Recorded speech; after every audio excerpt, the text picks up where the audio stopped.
Hello बच्चों, उम्मीद है आप बहुत अच्छे होंगे और ज़बरदस्त तरह की पढ़ाई कर रहे होंगे। आज हम लोग बात करेंगे डिटेल्ड वन शॉट की मैग्नेटिज्म एंड मैटर की। और आप देखेंगे बहुत ही कम समय में, मुश्किल से 1.5 घंटे के आसपास, ये पूरा चैप्टर मैं आपको एक्सप्लेन कर दूंगा, समझा दूंगा, कुछ भी नहीं छूटेगा। अगर आप ध्यानपूर्वक पूरा वीडियो देखते हैं शुरू से अंत तक और कुछ बीच में जो फॉर्मूले आते हैं इसके वो भी नोट कर लेते हैं, तो विश्वास कीजिए इसके अलावा आपको कुछ पढ़ने की आवश्यकता नहीं होगी। सारे सवाल निकलेंगे, सारे थ्योरेटिकल क्वेश्चंस, न्यूमेरिकल्स सब निकालने लगेंगे। बस आपको ध्यानपूर्वक पूरा वीडियो देख लेना है।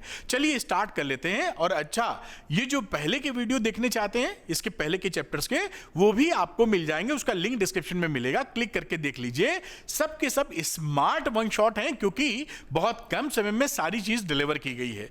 तो जैसा आप देख रहे हैं यहां पर chapter 5 magnetism and matter detailed one shot है 97% मार्क्स के लिए, जिसके अंदर सारे कॉन्सेप्ट मिलेंगे, डेरिवेशन, न्यूमेरिकल, जो भी इसमें एप्लीकेबल है वो सब आपको मिलेगा।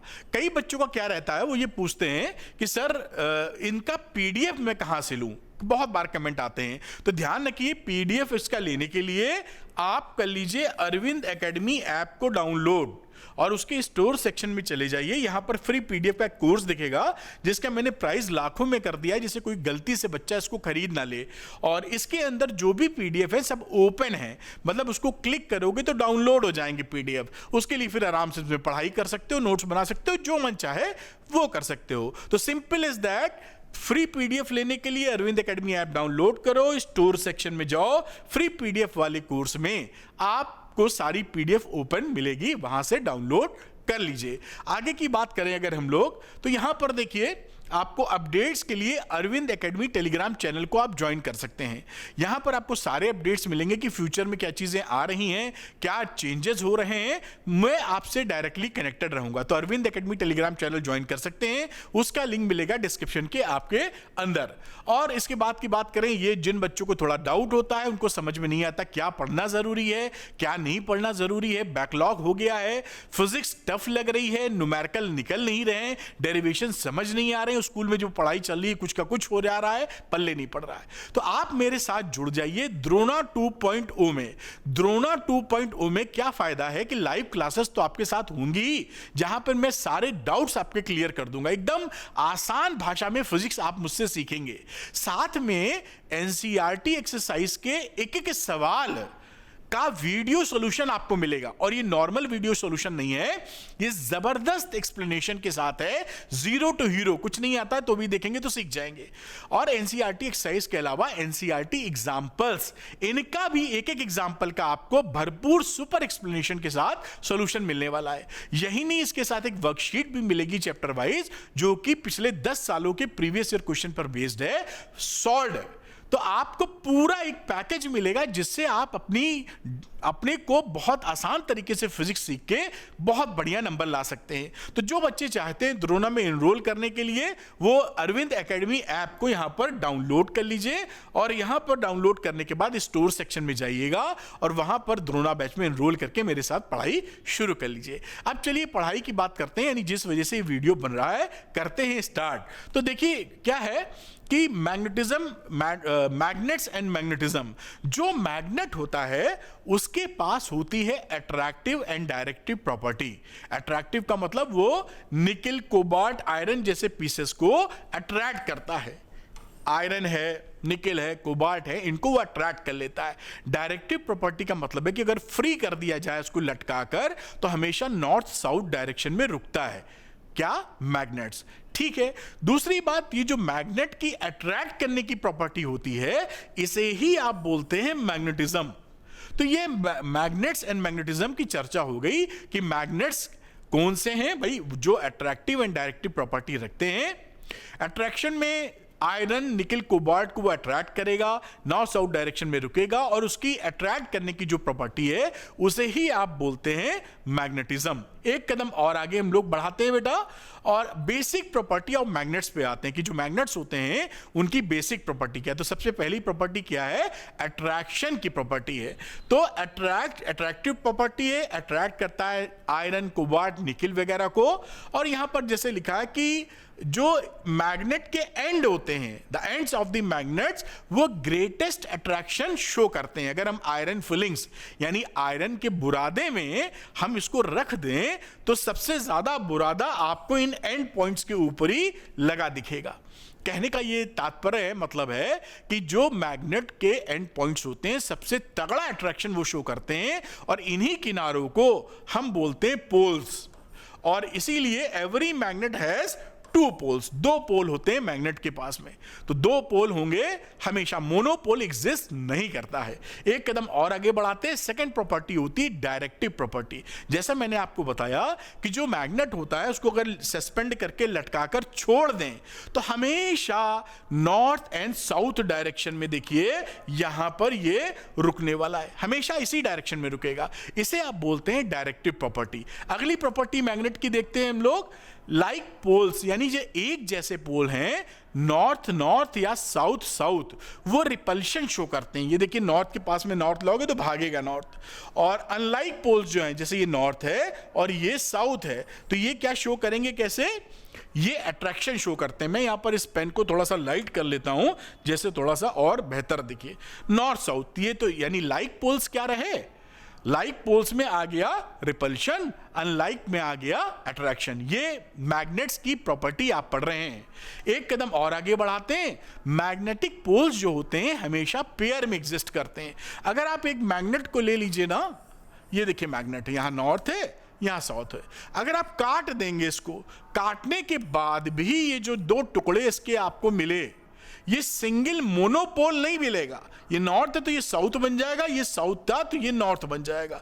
तो इससे क्या समझे, अगर हम मैग्नेट को काट भी दें, जैसे काट के दिखाया हुआ है, दो हिस्से कर दो, चार हिस्से कर दो, हमेशा आपको डायपोल मिलेगा, दो पोल मिलेंगे नॉर्थ साउथ, कभी भी अलग से नॉर्थ पोल या अलग से साउथ पोल नहीं मिलने वाला। तो आप समझ गए होंगे magnetic monopoles do not exist, every magnet exist as a dipole. जो भी मैग्नेट है वो डायपोल के रूप में एग्जिस्ट करता है। अगली बात हम लोग करते हैं यहां पर, ये 5वें नंबर की प्रॉपर्टी जो कि है मैग्नेटिक इंडक्शन। मैग्नेटिक इंडक्शन क्या होती है कि जो एक मैग्नेट होता है वो मैग्नेटिक सब्सटेंस के अंदर मैग्नेटिज्म पैदा कर देता है। भाई जैसे कि मान लो मैग्नेट है, उसके पास आपने आयरन की कोई कीलें रख दी, आपने देखा होगा एक्सपेरिमेंट, थोड़ी देर वो उस इन्फ्लुएंस में रहेंगी, फिर वो आयरन की जो कीलें होती हैं वो उन कीलों में भी मैग्नेटिज्म पैदा हो जाता है। तो ये जो प्रॉपर्टी है इसी को बोलते हो आप मैग्नेटिक इंडक्शन। बात समझ में आई ना, कि अगर मैग्नेट के पास में कोई मैग्नेटिक सब्सटेंस रख दिया जाए तो मैग्नेटिक सब्सटेंस में भी मैग्नेटिज्म पैदा हो जाता है। इसी प्रॉपर्टी को बोलते हो मैग्नेटिक इंडक्शन। मेरे ख्याल से क्लैरिटी आपकी बन रही होगी। ये मैं क्या बता रहा हूं, बेसिक प्रॉपर्टी ऑफ मैग्नेट्स, और इसी को मैंने यहां समराइज कर दिया है। आज मुझे लगता है रिमोट ठीक से काम नहीं कर रहा, एक बार क्लिक किए तो 2 स्लाइड भाग रही हैं। तो यहां पर देखिए बेसिक प्रॉपर्टी के अंदर पहली प्रॉपर्टी जो डिस्कस की थी अट्रैक्टिव, कि भाई निकिल कोबाल्ट आयरन को अट्रैक्ट करता है। दूसरा डायरेक्टिव, नॉर्थ पोल डायरेक्शन में रुकता है, ये समरी होगी। तीसरा लाइक पोल रिपल करते हैं, अनलाइक पोल अट्रैक्ट करते हैं। Magnetic poles always exist in pair, हमेशा डायपोल के फॉर्म में होता है। और लास्ट वाला पॉइंट मैग्नेटिक इंडक्शन, यानी एक मैग्नेट मैग्नेटिक सब्सटेंस में, सब में नहीं, मैग्नेटिक सब्सटेंस जो हो, लकड़ी रख देंगे तो उसमें मैग्नेटिज्म नहीं पैदा होगा, वो मैग्नेटिक सब्सटेंस नहीं है। सॉफ्ट आयरन रख देंगे तो उसके अंदर मैग्नेटिक इंडक्शन हो जाएगा। समझिएगा थोड़ी बात। तो मैग्नेट के पास में मैग्नेटिक इंडक्शन, मैग्नेटिक सब्सटेंस कोई रख देंगे तो उसके वजह से उसके अंदर मैग्नेटिज्म पैदा हो जाता है, इसे बोलते हैं मैग्नेटिक इंडक्शन। ये मैग्नेट्स की प्रॉपर्टी है। एक कदम और आगे हम लोग बढ़ाते हैं। अब ये बड़ी इंटरेस्टिंग चीज है कि भाई मान लीजिए एक मैग्नेट आप रखे हुए हैं और वो किसी चीज को चिपका रहा है, आयरन है, निकेल है, कोबाल्ट, तो क्या आप जिसको वो चिपका रहा है उसको भी मैग्नेट कह सकते हैं? आंसर है नहीं कह सकते, क्योंकि एक मैग्नेट जो होता है अगर उसके सामने दूसरा मैग्नेट मान लीजिए साउथ पोल लेके आ जाए तो भी इसको चिपका लेगा, अट्रैक्ट कर लेगा। और अगर आपका यहां पे आयरन की कील हो तो भी इसको अट्रैक्ट कर लेगा। तो अट्रैक्शन जो है वो पक्का टेस्ट नहीं है कि इन दोनों में से कौन सा आइटम आपके पास है, यानी मैग्नेटिज्म है कि नहीं। Repulsion is the surest test. अगर एक मैग्नेट के पास में आप दूसरा कोई मटेरियल लेके आते हैं और रिपल्शन होने लगता है, रिपल्शन। तो इसका मतलब है कि ये वाला आइटम मैग्नेट ही है। यही बात यहां कही गई है कि repulsion is the surer test of magnetism. अगर एक मैग्नेट दूसरी वस्तु को, दूसरे मटेरियल को रिपल कर रहा है तो इसका मतलब ये पक्का है कि दूसरा मटेरियल भी मैग्नेट है। समझ में आई होगी बात आपको। अच्छा, बड़ी अच्छी बात आगे लेके चलते हैं। जैसे इलेक्ट्रोस्टैटिक्स में कूलॉम्स लॉ पढ़ा था, तो वैसे ही मैग्नेटिज्म में कूलॉम्स लॉ मैग्नेटिज्म के लिए इस्तेमाल किया जाता है। तो ये वही फॉर्मूला है, क्योंकि ये पहचानते हैं आप। जैसे नॉर्थ पोल साउथ पोल रखा हुआ है, ये नॉर्थ पोल हो गया, QM1 क्या होता है, इसको पोल स्ट्रेंथ बोलते हैं या मैग्नेटिक चार्ज भी बोलते हैं। अभी मैंने लिखा, दिखाएंगे भी। इन दोनों पोल स्ट्रेंथ के बीच में R का डिस्टेंस है, तो दोनों में अट्रैक्शन कितना होगा, μ0/4 पाई QM1 इंटू QM2/R²। एकदम वैसा ही है जैसे कूलॉम्स लॉ इलेक्ट्रोस्टैटिक्स में इस्तेमाल किया था आपने। यहां QM1 यानी पोल स्ट्रेंथ क्या होती है वो भी हम देखेंगे, और उससे पहले हम देख लेते हैं कि जो पोल स्ट्रेंथ QM होती है उसे हम मैग्नेटिक चार्ज भी बोलते हैं, और नॉर्थ जो पोल होता है उसके मैग्नेटिक चार्ज को प्लस QM बोल देते हैं, नॉर्थ पोल को। और जो साउथ पोल होता है उसको माइनस QM। अगर स्ट्रिक्टली लिखें तो मैं इसको माइनस QM लिख दूं, इसको प्लस QM लिख दूं, तो भी कोई बुराई नहीं है। बात समझ में आई ना। तो इसको जो पोल स्ट्रेंथ बोल रहे थे, इसको मैग्नेटिक चार्ज भी बोलते हैं, और अप्लाई कर देते हैं कूलॉम्स लॉ। बड़ी उसी तरीके से कहानी फिर बढ़ने लगेगी। अच्छा, अब यहां पर बात उठती है कि भाई ये जो पोल स्ट्रेंथ होती है वो होती क्या है, तो इसी फॉर्मूले से निकाल लीजिए। अगर हम एक जैसे पोल आपस में ले लें, एक जैसे पोल स्ट्रेंथ ले लें, उनके बीच में R को 1 कर दें, और वो दोनों पोल्स एक दूसरे में 10⁻⁻7 न्यूटन का फोर्स रिपल्शन का लगाने लगे, तो वो जो पोल स्ट्रेंथ थी वो यूनिट पोल स्ट्रेंथ हो जाएगी। हमने क्या बोला, हमने ये बोला कि QM1 जो ये था वही मैंने सेम यहां ले लिया, इनके बीच का डिस्टेंस ले लिया 1 मीटर। अब यहां पर QM1 QM2 तो एक ही जैसा आया, ये R1 कर दिया। अगर इसमें फोर्स लग गया 10⁻⁻7 न्यूटन आपस में, रिपल्शन का, एक जैसे है ना पोल, तो इसका मतलब क्या है कि ये यूनिट पोल है, इसकी यूनिट पोल स्ट्रेंथ है।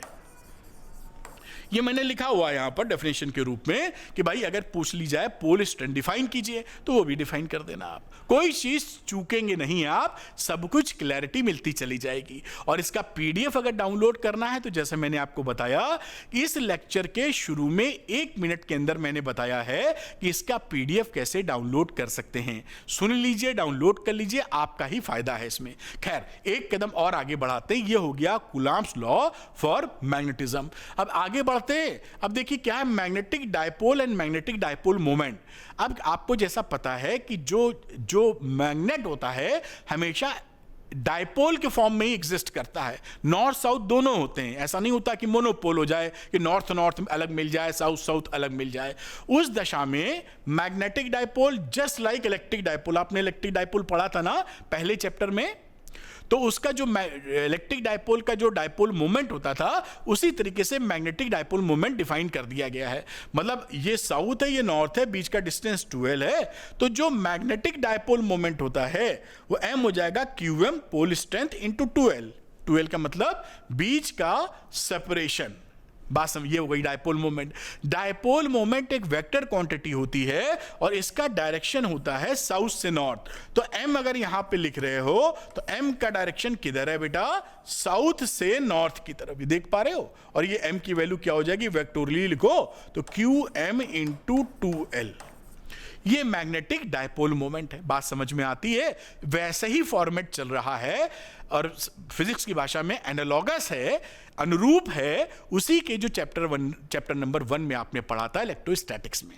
तो ये मैग्नेटिक डायपोल मोमेंट है किसका, एक बार मैग्नेट का। और ये हो गया फॉर्मूला, और ये वेक्टर क्वांटिटी है साउथ से नॉर्थ, इसका डायरेक्शन होता है। बड़ी अच्छी बात। अब यहां पर एक थोड़ी सी बात और इंटरेस्टिंग होती है, वो भी पकड़ लीजिए कि जो मैग्नेट होता है ना उसकी एक ज्योमेट्रिक लेंथ होती है। ज्योमेट्रिक लेंथ मतलब स्केल से नाप लीजिए आप कि भाई ये जो मैग्नेट है ये 5 सेंटीमीटर लंबा है, सपोज एग्जाम्पल के तौर पे आपने नापा, तो एंड टू एंड जो डिस्टेंस आप नापी उसे आप बोलेंगे ज्योमेट्रिक लेंथ, स्केल से नाप लें आप।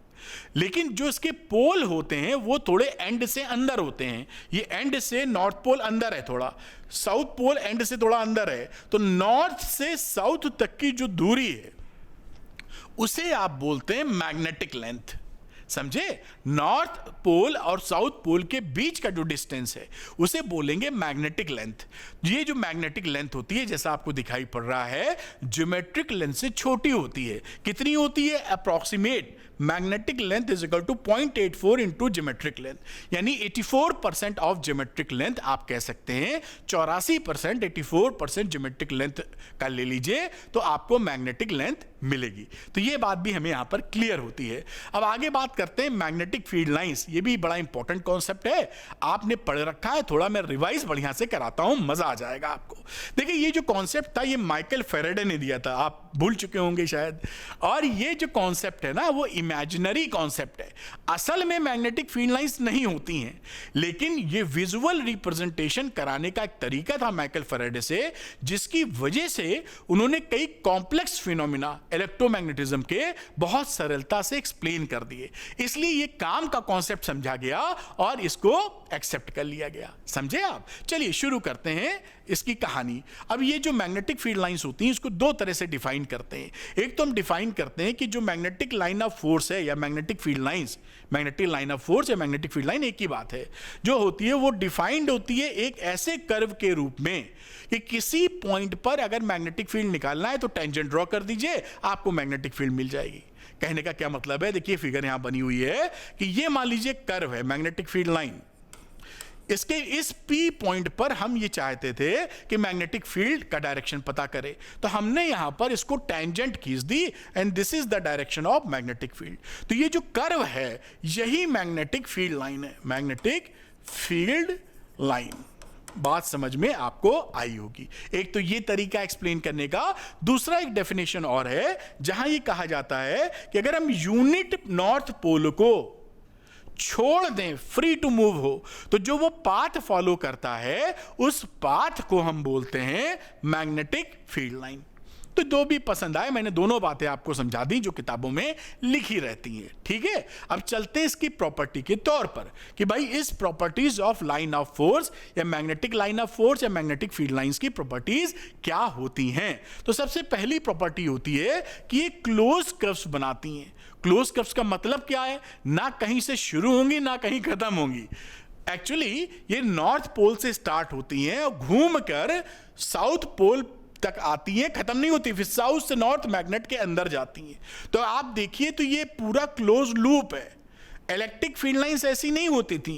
इलेक्ट्रिक फील्ड लाइंस में क्या था कि पॉजिटिव चार्ज से चलकर नेगेटिव पे वो खत्म हो जाती थी, इनिशिएट करती थी और टर्मिनेट करती थी। यहां पर कोई इनिशिएशन नहीं है, कोई टर्मिनेशन नहीं है, एक लूप है कि नॉर्थ पोल से शुरू करो, साउथ पोल तक आओ, फिर मैग्नेट के अंदर साउथ से नॉर्थ चले जाओ। तो ये क्लोज लूप फॉर्मेशन कर रही है। यहां पर close loop formation electric field lines में नहीं हुआ करता था। दूसरी बात हम लोग करते हैं, नेवर इंटरसेक्ट ईच अदर। आपको जैसा पता है कि मैग्नेटिक फील्ड लाइंस कभी भी इंटरसेक्ट नहीं करती, क्योंकि इस पॉइंट पर अगर मैं ये देखने की कोशिश करूं कि मैग्नेटिक फील्ड का डायरेक्शन क्या है, तो अगर मैं इसका टेंजेंट बनाऊंगा तो इधर चला जाएगा और इसका टेंजेंट बनाऊंगा तो इधर चला जाएगा। तो एक ही पॉइंट पर मैग्नेटिक फील्ड के दो डायरेक्शन पॉसिबल नहीं है, इसलिए मैग्नेटिक फील्ड लाइंस कभी भी आपस में इंटरसेक्शन नहीं करती हैं। नंबर 3 पॉइंट की बात करें, start and end normal to the surface. ये स्टार्ट एंड एंड का मतलब है कि जिस मटेरियल से निकल रही हैं, जिस मटेरियल पे जा रही हैं। स्टार्ट एंड कुछ होता नहीं है क्योंकि क्लोज लूप होता है। तो जिस मटेरियल से ये निकलती हैं वो सरफेस से 90 डिग्री का एंगल बना के निकलती हैं, और जिस मटेरियल में घुसेगी वहां भी 90 डिग्री का एंगल बनाते हुए सरफेस से घुसेंगी। ये बात पकड़नी है आपको। फिर contracts lengthwise attraction like poles. अब क्या होता है, जैसे यहां पर देखिए नॉर्थ और साउथ पोल लिखोगे तो लेंथ वाइज ऐसे electric field magnetic field lines हैं तो लेंथ वाइज कॉन्ट्रैक्ट करती हैं, सिकुड़ती हैं। तो जब ये सिकुड़ेंगी तो नॉर्थ और साउथ पास आएगा। यही चीज एक्सप्लेन करती है अट्रैक्शन वाली प्रॉपर्टी को कि लेंथ वाइज इसमें अट्रैक्शन होता है, कॉन्ट्रैक्शन कह लीजिए, कॉन्ट्रैक्शन यानी संकुचित होती हैं, सिकुड़ती हैं। वो एक्सप्लेनेशन है किसका? फोर्स ऑफ अट्रैक्शन का। और दूसरी होती है एक्सपैंड लेटरली, यानी जो लेटरली का मतलब ये मान लीजिए नॉर्थ पोल है, साउथ है, इस तरह से मैग्नेटिक फील्ड लाइंस जा रही हैं तो लेटरली यहां पर देखें तो ये क्या होंगी? एक्सपैंड होंगी, दूर होंगी। तो दूर होंगी तो नॉर्थ भागेंगे दूर। यही बात क्या समझाती है? रिपल्शन की प्रॉपर्टी को। हम लोग ये क्या पढ़ रहे हैं? मैग्नेटिक फील्ड लाइन की प्रॉपर्टीज। अगली बात हम देखते हैं relative closeness in the measure of the strength of magnetic field.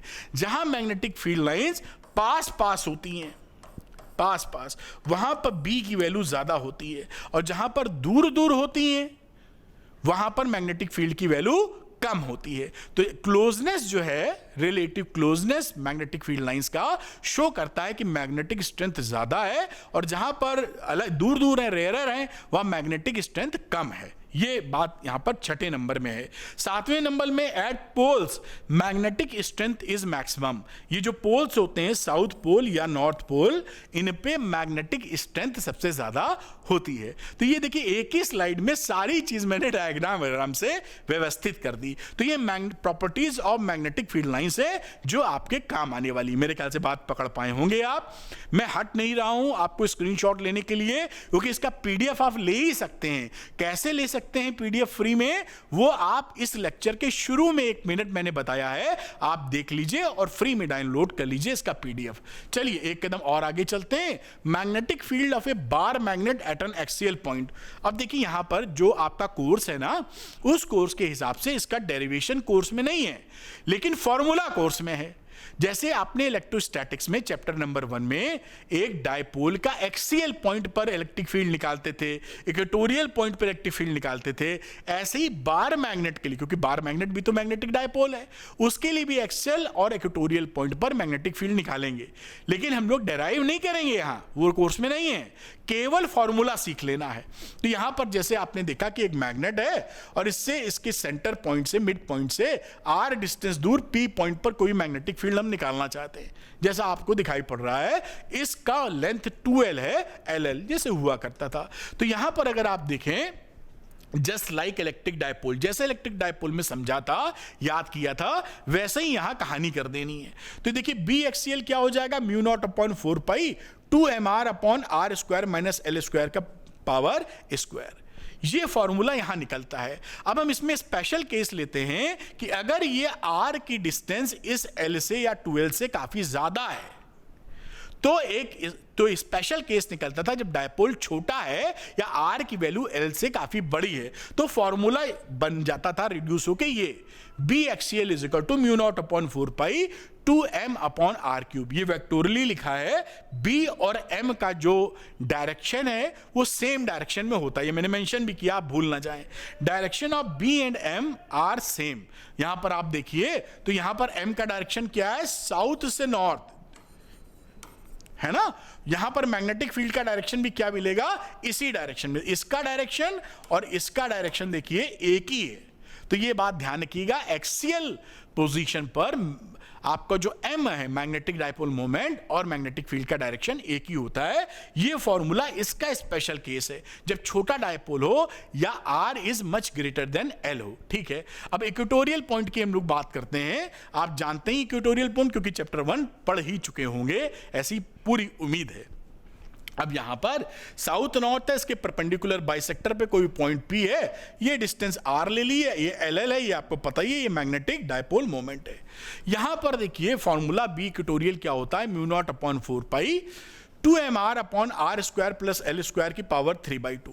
अब अगेन स्पेशल केस कि ये जो r है इस l से काफी बड़ा है तो फॉर्मूला रिड्यूस हो जाएगा। तो यहां पर आपने for short dipole r is much much greater then l, तो फॉर्मूला रिड्यूस हो जाता है b equatorial minus mu not upon 4 pi m upon r cube. ये माइनस साइन क्या दिखा रहा है कि b और m का डायरेक्शन अपोजिट है, ये माइनस साइन क्योंकि वेक्टोरली लिखा हुआ है ये फॉर्मूला, तो direction of B and M are opposite. देखिए यहां पर एम का डायरेक्शन इधर है और बेटा ये बी का डायरेक्शन इधर है। मैं दोबारा लिख रहा हूं जिससे आप पकड़ पाए, एम और बी एक दूसरे के विपरीत दिशा में है। तो इक्वेटोरियल पॉइंट पर यह कहानी होती है जो आप क्लैरिटी से समझ पाए होंगे। बिल्कुल वैसी ही कहानी है जैसी चैप्टर 1 इलेक्ट्रोस्टैटिक्स के चैप्टर 1 में इलेक्ट्रिक डायपोल के लिए आपने पढ़ी थी, बड़ी सुंदर। अब एक कदम और आगे बढ़ाते हैं, एक सवाल आ गया है न्यूमेरिकल, इसको भी कर लेंगे, बड़ी शांति से सवाल हो जाएगा। तो देखिए क्या लिखा है, a bar magnet of length 10 centimetre has a pole strength of 10 ampere meter. Calculate the magnetic field at a distance of 0.2 meter from its center at a point on its axial line और equatorial line. Basically इन्होंने पूछा एक magnet की जानकारी दी है, axial point और equatorial point पर कितना मैग्नेटिक फील्ड है बताओ। तो पहला हम लोग केस लेते हैं एक्सियल पॉइंट वाला। तो ये हमने एक मैग्नेट बना लिया, 12 इसकी लेंथ है मैग्नेटिक, जो मैग्नेट की लेंथ इन्होंने बोल रखी 10 सेंटीमीटर, तो 10 सेंटीमीटर 0.1 मीटर होता है। एक्सियल पॉइंट पर 0.2 मीटर ये देखिए लिखा है, इसके सेंटर से 0.2 मीटर की दूरी पर एक्सियल लाइन पर हमको मैग्नेटिक फील्ड निकालना है। अब यहां आप ध्यान रखिएगा कि ये जो R है ना, क्योंकि ये 0.2 मीटर है और ये 0.1 मीटर है, तो ये R is not much greater then 12, ये बहुत बड़ा नहीं है, इसलिए रिड्यूस्ड फॉर्मूला नहीं लगाएंगे, आप बड़ा वाला फॉर्मूला लगाएंगे, पूरा वाला। R is not very large than 12, ये बात ध्यान रखिएगा, नहीं सवाल गलत हो जाया करेंगे आपके। यहां पर ये जो R की वैल्यू है ये 12 से काफी करीब है, जस्ट डबली तो है उसकी, तो इग्नोर नहीं कर सकते हैं L को यहां पर। इसलिए जो फॉर्मूला आपको यूज करना है वो mu not upon 4 pi 2mr upon R square minus L square का होल स्क्वायर वाला फॉर्मूला यूज करेंगे आप। अब यहां पर वैल्यूज पुट करनी शुरू कर दीजिए। m निकाल लेते क्योंकि m का इस्तेमाल पड़ेगा, qm इंटू 12 होता है, qm की वैल्यू 10 एम्पियर मीटर थी, 12 दे रखा 0.1 मीटर, ये 1 एम्पियर मीटर स्क्वायर इसका मैग्नेटिक डायपोल मोमेंट आ गया है। अब यहां पर अप्लाइंग फॉर्मूला, इस फॉर्मूले को आप अप्लाई कर दीजिए। ये देखिए बी एक्सियल 10 की पावर -7 ये जो वैल्यू थी 2 रखा, m की जगह ये 1 वाली वैल्यू रख दी और ये r की जगह 0.2 मीटर रख दिया, देखिए, और नीचे R square minus L square का स्क्वायर है, तो आर स्क्वायर 0.2 का स्क्वायर, ये आर स्क्वायर, एल स्क्वायर का मतलब हो गया इसका आधा, ये देखिए 12 था ना ये, तो एल कितना हो गया यहां पर 0.05 मीटर। ये 2L की वैल्यू है, ध्यान रखिएगा ऐसा ना हो गड़बड़ हो जाए, ये 2L की वैल्यू है, तो L की वैल्यू 0.05 स्क्वायर का होल स्क्वायर। अब इसको आप सॉल्व कर लीजिए, तो 10 की पावर -7 आराम से कैलकुलेट कर सकते हैं, ये वैल्यू आपको मिलेगी, और सॉल्व करने के बाद 2.84 इंटू 10 की पावर -5 टेस्ला आपका आंसर आ जाएगा। एक्सियल पॉइंट की कहानी ऐसे सेट कर देंगे।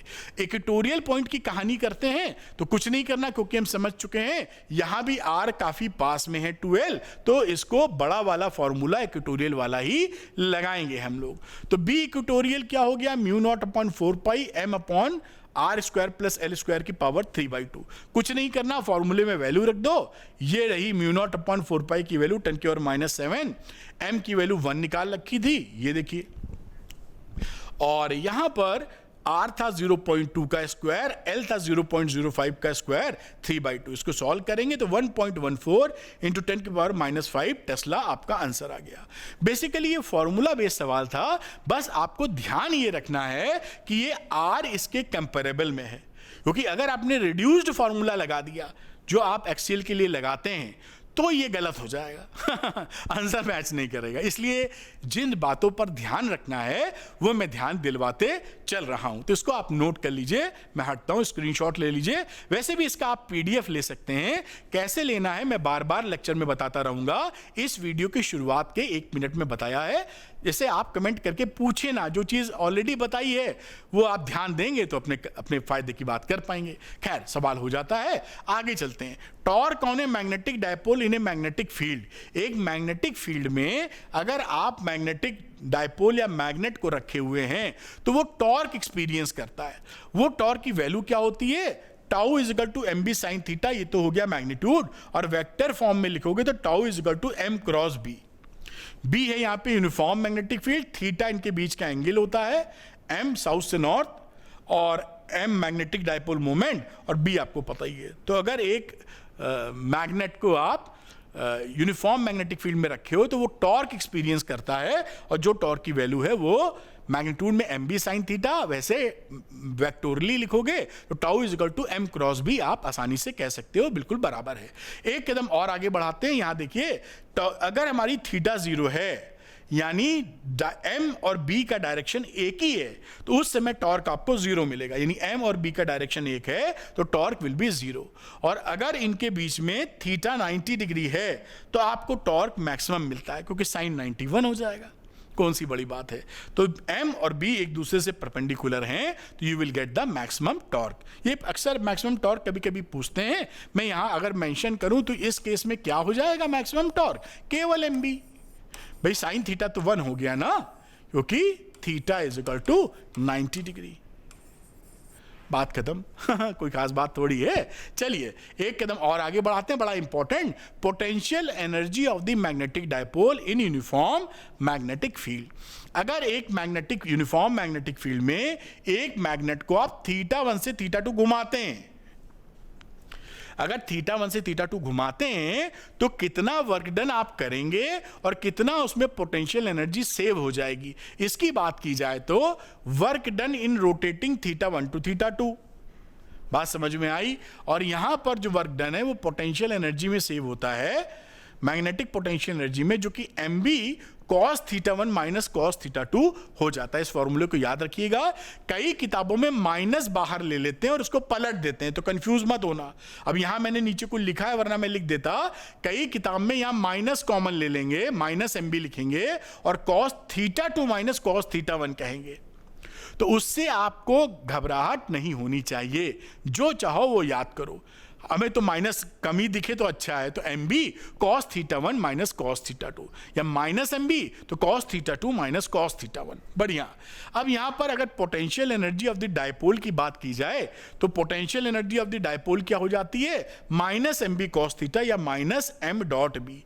और यहां पे ध्यान रखिएगा कि पोटेंशियल एनर्जी को जब मैग्नेटिक फील्ड बी इधर था तो हमने जब एम इस 90 के डायरेक्शन में था उस समय पोटेंशियल एनर्जी को 0 लिया। ये रेफरेंस पॉइंट लेना आवश्यक होता है, ये जानना भी कि आखिर कहां 0 माना है, नपाई कहां शुरू की है। आप कोई भी पॉइंट ले सकते हैं, लेकिन वो पॉइंट लिया जाता है जो ज्यादा कन्विंसिंग हो। इस केस में परपेंडिकुलर डायरेक्शन में अगर मैग्नेटिक मोमेंट है तो उस समय हम मानते हैं कि इस डायपोल की जो एनर्जी है, पोटेंशियल एनर्जी, वो 0 है। उसके बाद आप जितना घुमाएंगे थीटा वो इससे निकाल लेंगे। तो ये रेफरेंस पॉइंट हो गया, आप समझ गए होंगे, ऐसी मैं उम्मीद करता हूं। अब यहां पर देखिए स्पेशल केसेस कुछ बन जाते हैं। अब स्पेशल केसेस बड़े इंपॉर्टेंट है। पहली बात क्या है कि अगर थीटा की वैल्यू 0 है, थीटा 0 होने का मतलब क्या है? एम और बी का डायरेक्शन एक ही हो, यानी मैग्नेटिक डायपोल मोमेंट और बी एक ही डायरेक्शन में है, तो आपको उस समय मिनिमम पी मिलती है। ये हमेशा ध्यान रखिएगा, स्टेबल इक्विलिब्रियम कहां मिलेगा? जहां पोटेंशियल एनर्जी मिनिमम होगी। ये कंडीशन है, potential energy minimum stable equilibrium में, तो वो स्टेबल इक्विलिब्रियम मिल जाता है। ये सवाल बहुत पूछा जाता है, ये बहुत ज्यादा इंपॉर्टेंट है, इसको जरूर आपको आना चाहिए। दूसरी बात करें, थीटा अगर 0 है तो पोटेंशियल एनर्जी 0 मिल जाएगी, मैंने एक्सप्लेन भी आपको किया था। तीसरी बात, अगर थीटा 180 है तो पोटेंशियल एनर्जी मैक्सिमम होती है, और पोटेंशियल एनर्जी मैक्सिमम होने का मतलब है अनस्टेबल इक्विलिब्रियम है। तो ये अनस्टेबल इक्विलिब्रियम है, एम और बी दोनों एक दूसरे से अपोजिट डायरेक्शन में है। तो ये बहुत इंपॉर्टेंट है। स्पेशल केसेस पूछे बहुत जाते हैं कि स्टेबल इक्विलिब्रियम कहां मिलेगा, अनस्टेबल इक्विलिब्रियम कहां मिलेगा। आप आसानी से इनसे आंसर दे सकते हैं कि स्टेबल इक्विलिब्रियम तब मिलेगा जब थीटा 0 हो। यानी एम और बी सेम डायरेक्शन में हो। अनस्टेबल इक्विलिब्रियम कहाँ मिलेगा? जहाँ थीटा 180 डिग्री हो, यानी एम और बी अपोजिट डायरेक्शन में हो। ये बात इससे पकड़ेंगे, ये स्लाइड इंपॉर्टेंट है, जगह जगह स्टेप पे आपसे पूछी जाएगी। चलिए ये एक सवाल आ जाता है न्यूमेरिकल, इसको भी हम लोग कर लेते हैं। तो बोला है a short bar magnet placed with it axes at 30 degree to a uniform magnetic field of 0.2 tesla. यहां पर मैं फिगर बना देता हूं तो हमारी और आपको समझने समझाने में आसानी हो जाएगी। तो ये एक मैग्नेट रखा है, 30 डिग्री बना रहा है बी से, बी की वैल्यू दी है 0.2 टेस्ला और वो टॉर्क एक्सपीरियंस करता है 0.06 न्यूटन मीटर। ये सवाल में दिया हुआ है। अब कह रहा है calculate the magnetic moment of the magnet. हमें मैग्नेटिक मोमेंट यानी एम निकालना है। और दूसरा क्या है? Find out the orientation of the magnet correspond to its stable equilibrium। Stable equilibrium कहां होगा ये भी बताओ। तो m निकालने के लिए हम लोग क्या करेंगे?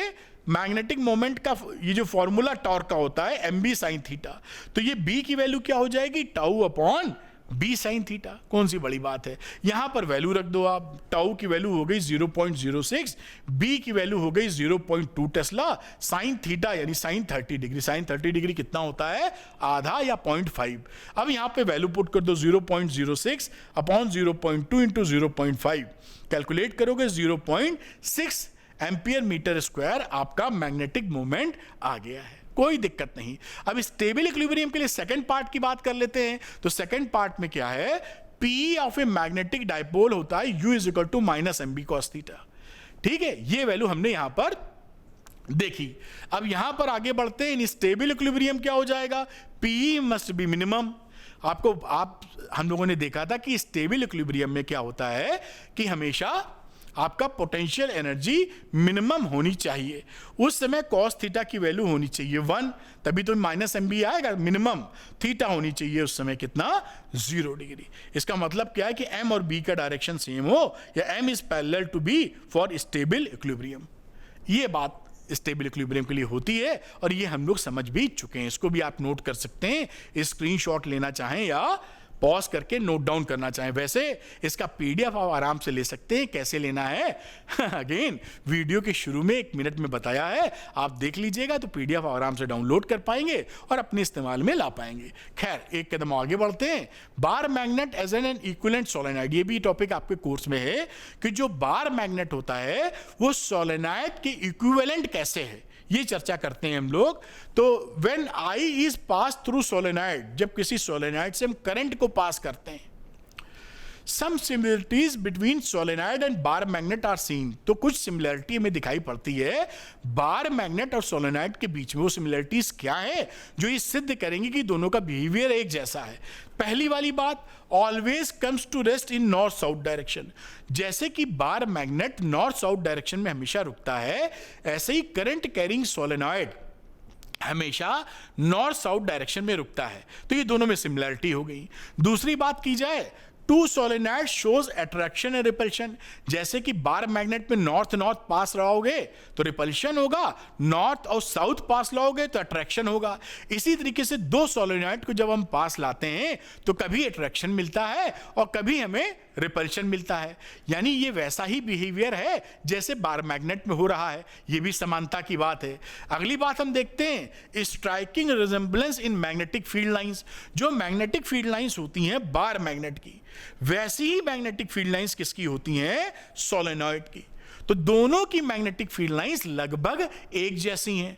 ये भी बड़ा जबरदस्त स्ट्राइकिंग रिजेंबलेंस बोल रहे हैं। क्या शब्द है, मतलब एक जबरदस्त चौंकाने वाला समानता मिलती है इसके अंदर। अगली बात करें बेटा, तो फार अवे अगर इससे दूर चले जाएं इसकी एक्सियल पोजीशन पर, इस सोलेनॉइड से या इस बार मैग्नेट से, तो यही फॉर्मूले से हम दोनों का मैग्नेटिक फील्ड निकाल सकते हैं। यानी बार मैग्नेट की एक्सियल पोजीशन पे दूर फार अवे जो मैग्नेटिक फील्ड होता है वही सोलेनॉइड की एक्सियल पोजीशन पे मैग्नेटिक फील्ड पाया जाता है। तो इन 4 पॉइंट्स के बेसिस पे आप ये कह सकते हैं कि जो बार मैग्नेट होता है वो सोलेनॉइड के समान है या सोलेनॉइड बार मैग्नेट के समान है। तो ये समानता मिल गई कि bar magnet as a current carrying solenoid या इक्विवेलेंट सोलेनाइड की बात हो गई यहां पर। अब एक कदम और आगे बढ़ाते हैं, गॉस लॉ इन मैग्नेटिज्म। जैसे कि इलेक्ट्रोस्टैटिक्स में गॉस लॉ हुआ करता था और आपने वहां देखा था कि क्लोज सरफेस में E.ds आप लिखा करते थे और लिखते थे Q inside net upon epsilon not. ये इलेक्ट्रोस्टैटिक्स की कहानी थी। तो यहां पर क्योंकि जो चार्ज था प्लस और माइनस, वो चार्ज आइसोलेटेड चार्ज पाए जाते हैं, है ना, कि अलग से पॉजिटिव चार्ज एग्जिस्ट करता है, अलग से माइनस चार्ज एग्जिस्ट करता है। यहां पर ऐसा नहीं होता, तो नेट चार्ज हमेशा शून्य हो जाएगा, जितना प्लस उतना माइनस, जितना नॉर्थ उतना साउथ, है ना। इस वजह से जो ये गॉस लॉ फॉर मैग्नेटिज्म है वो B.ds = 0 आता है। ये मैग्नेटिज्म वाले गॉस लॉ है। ये क्या इन्फ्रेंस या क्या हमारे लिए मेजर चीज कंक्लूड करता है?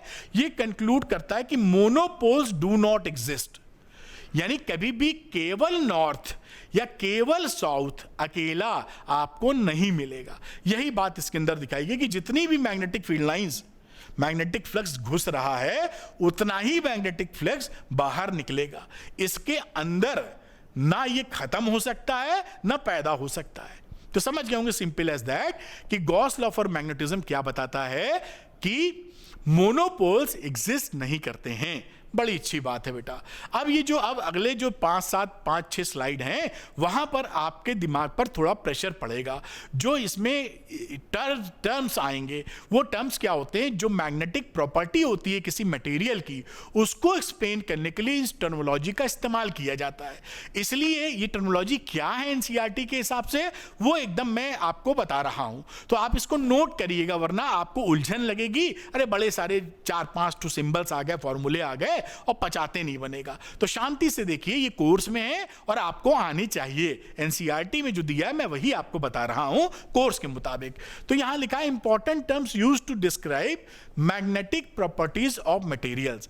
जो मैग्नेटिक प्रॉपर्टी होती है मटेरियल की, उनको अच्छे से बताने के लिए जिन टर्म्स की जरूरत पड़ेगी उनकी जानकारी हम ले रहे हैं। ठीक है, पहला टर्म होता है इंटेंसिटी ऑफ मैग्नेटाइजेशन। तो ये इंटेंसिटी ऑफ मैग्नेटाइजेशन क्या हो गया? m।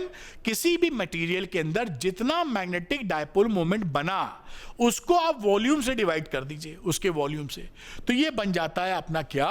Intensity of magnetization. बड़ी सिंपल सी बात है कि जो भी डायपोल मोमेंट उस मटेरियल का है टोटल, उसको वॉल्यूम से डिवाइड करते हैं, तो मैग्नेटिक या इंटेंसिटी ऑफ मैग्नेटाइजेशन m बन जाएगा। ठीक है, अगला टर्म देखते हैं। दूसरा, मैग्नेटाइजिंग फील्ड की इन्होंने बात की है और सरलता के लिए जो बुक का स्कोप है एनसीईआरटी का 12th क्लास को देखते हुए यहां रोककर एग्जाम्पल लिया है सोलेनाइड का, जिससे आप इस सोलेनाइड के एग्जाम्पल से बताया है कि जैसे करंट कैरिंग सोलेनाइड है, उसके अंदर मैग्नेटाइजिंग फील्ड कितनी होगी, तो उसकी वैल्यू होती है μ0 Ni। ये फॉर्मूला आप जानते हैं, B0 = μ0 × Ni। μ0 तो परमेबिलिटी हो गई फ्री स्पेस की, N हो गया लीनियर टर्न डेंसिटी यानी number of turns per unit length, और I हो गई इसके अंदर की करंट।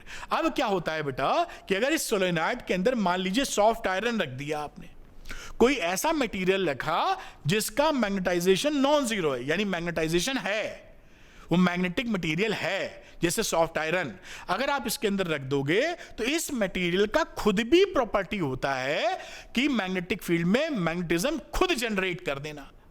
तो ये अपने से, जैसे सॉफ्ट आयरन है, उसने Bm एक मैग्नेटिक फील्ड और जनरेट कर दिया अपने अंदर, उसे इस मटेरियल की प्रॉपर्टी की वजह से, क्योंकि इसकी नॉन जीरो मैग्नेटाइजेशन है। इसलिए अब इस सोलेनॉइड के अंदर कितना मैग्नेटिक फील्ड हो गया? एक तो वो मैग्नेटिक फील्ड जो ये बना रहा था पहले से, और जो इसने बनाया है, जो डेवलप किया, वो उसमें जुड़ गया। यानी अब टोटल जो मैग्नेटिक फील्ड आया वो B0 + Bm आ गया। B0 तो यहां से है, Bm इसने जो अपने अंदर जनरेट किया है, और इस B को बोलते हैं मैग्नेटिक इंडक्शन। तो net magnetic field B in the interior of the solenoid, ये भी B का मतलब B0 + Bm, इसको भी पकड़ के रखें। एक कदम और आगे लेके चलते हैं। देखिए, ये तो वही फिगर है जो पीछे हम लोगों ने बात की थी। Bm क्या होता है? Proportional to magnetization. ये फॉर्मूला याद रखें, Bm = μ0 × M। तो जो बी नॉट बीएम होता है, यानी वो जो मटेरियल है वो कितना अपने अंदर मैग्नेटिक फील्ड पैदा कर रहा है, जैसे सॉफ्ट आयरन, वो किस चीज पे डिपेंड करता है? मैग्नेटाइजेशन पे, इंटेंसिटी ऑफ मैग्नेटाइजेशन जो शुरू में पड़ी थी, m अपॉन वॉल्यूम। तो ये formula Bm is equal to mu not into m आप पकड़ के रखें। दूसरी एक टर्म आता है, एनसीईआरटी में दिया भी है, कोर्स में भी है, मैग्नेटिक इंटेंसिटी H। ये रिलेटेड होती है एक्सटर्नल फैक्टर पे जो आप करंट से सोलेनोइड में मैग्नेटिक फील्ड बना रहे हैं, H। तो H की वैल्यू क्या होती है? B upon mu not minus M। इस फॉर्मूले को याद रखें और इसी को सॉल्व करोगे तो B is equal to mu not H plus M निकल आएगा। ये दोनों ही ये टोटल मैग्नेटिक फील्ड है और mu not H plus M। H क्या है? मैग्नेटिक इंटेंसिटी, म्यू नॉट पहचानते हैं टोटल मैग्नेटिक फील्ड, M क्या है? Intensity of magnetization. ठीक, ये फॉर्मूले आपको पता होने चाहिए। एक कदम और आगे बढ़ते हैं। यहां पर देखिए, जो आपने यहाँ पे सॉफ्ट आयरन डाला था उसमें magnetic field inside the sample contributed bye, sample का मतलब जो सॉफ्ट आयरन डाले हो उसमें मैग्नेटिक फील्ड क्या क्या फैक्टर कंट्रीब्यूट करेंगे। एक तो फैक्टर रहता है एक्सटर्नल फैक्टर, कितना करंट आप डाले हो सोलेनोइड में, वो तय करता है कि इसके अंदर कितना मैग्नेटिक फील्ड जनरेट होने वाला है। उसको रिप्रेजेंट करते हो H से। करंट अगर आप बढ़ा दोगे तो इसके अंदर मैग्नेटिक फील्ड बढ़ जाएगा। तो ये एक एक्सटर्नल फैक्टर हो गया जिससे I बढ़ाने से इसके अंदर कितना मैग्नेटिक फील्ड पैदा होगा ये इसमें कंट्रीब्यूट करेगा। दूसरा होता है इसका स्पेसिफिक नेचर, इस मटेरियल का खुद, कि हम कितना पैदा करा लेंगे अपने अंदर। भाई मान लीजिए आप पढ़ने बैठे हैं, एक नॉइज हो रही है, शोरगुल है, तो शोरगुल बहुत होने लगेगा तो आपको डिस्टर्ब कर देगा, असर करेगा आपके ऊपर। और कुछ बच्चे थोड़े ही शोरगुल में हड़बड़ा जाते हैं। क्यों? क्योंकि उनके अंदर वो संभालने, उसको इग्नोर नहीं कर पाते, वो उससे डिस्टर्ब हो जाते हैं। और कुछ बच्चे थोड़ा ज्यादा डिस्टर्बेंस झेल लेते हैं, यानी वो उनके अंदर का मामला है। तो ये जो मामला है, वो जो सॉफ्ट आयरन आपने डाला है उसके अंदर का मामला, उसका स्पेसिफिक नेचर है। तो वो नेचर कैसा है मटेरियल, मैग्नेटिक मटेरियल का, उससे हम नेमली कह देते हैं M। यानी जो इंटेंसिटी ऑफ मैग्नेटाइजेशन है वो भी एक रिस्पॉन्सिबल फैक्टर है कि सॉफ्ट आयरन के अंदर या जो मैग्नेटिक मटेरियल आप डाल रहे हैं उसमें कितना मैग्नेटिक फील्ड बन रहा है।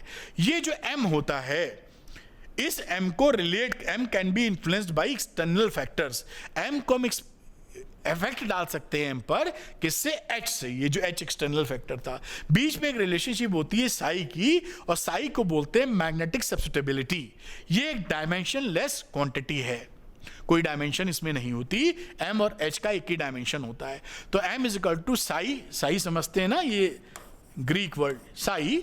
ये साई क्या? मैग्नेटिक सब्स्टिटेबिलिटी। मैग्नेटिक सब्स्टिटेबिलिटी का मतलब, जैसे मैंने बताया कि एक बच्चा जो है जल्दी गुस्सा करने लगता है, कोई इरिटेट करे, एक बच्चा देर से गुस्सा करता है, थोड़ा झेल लेता है।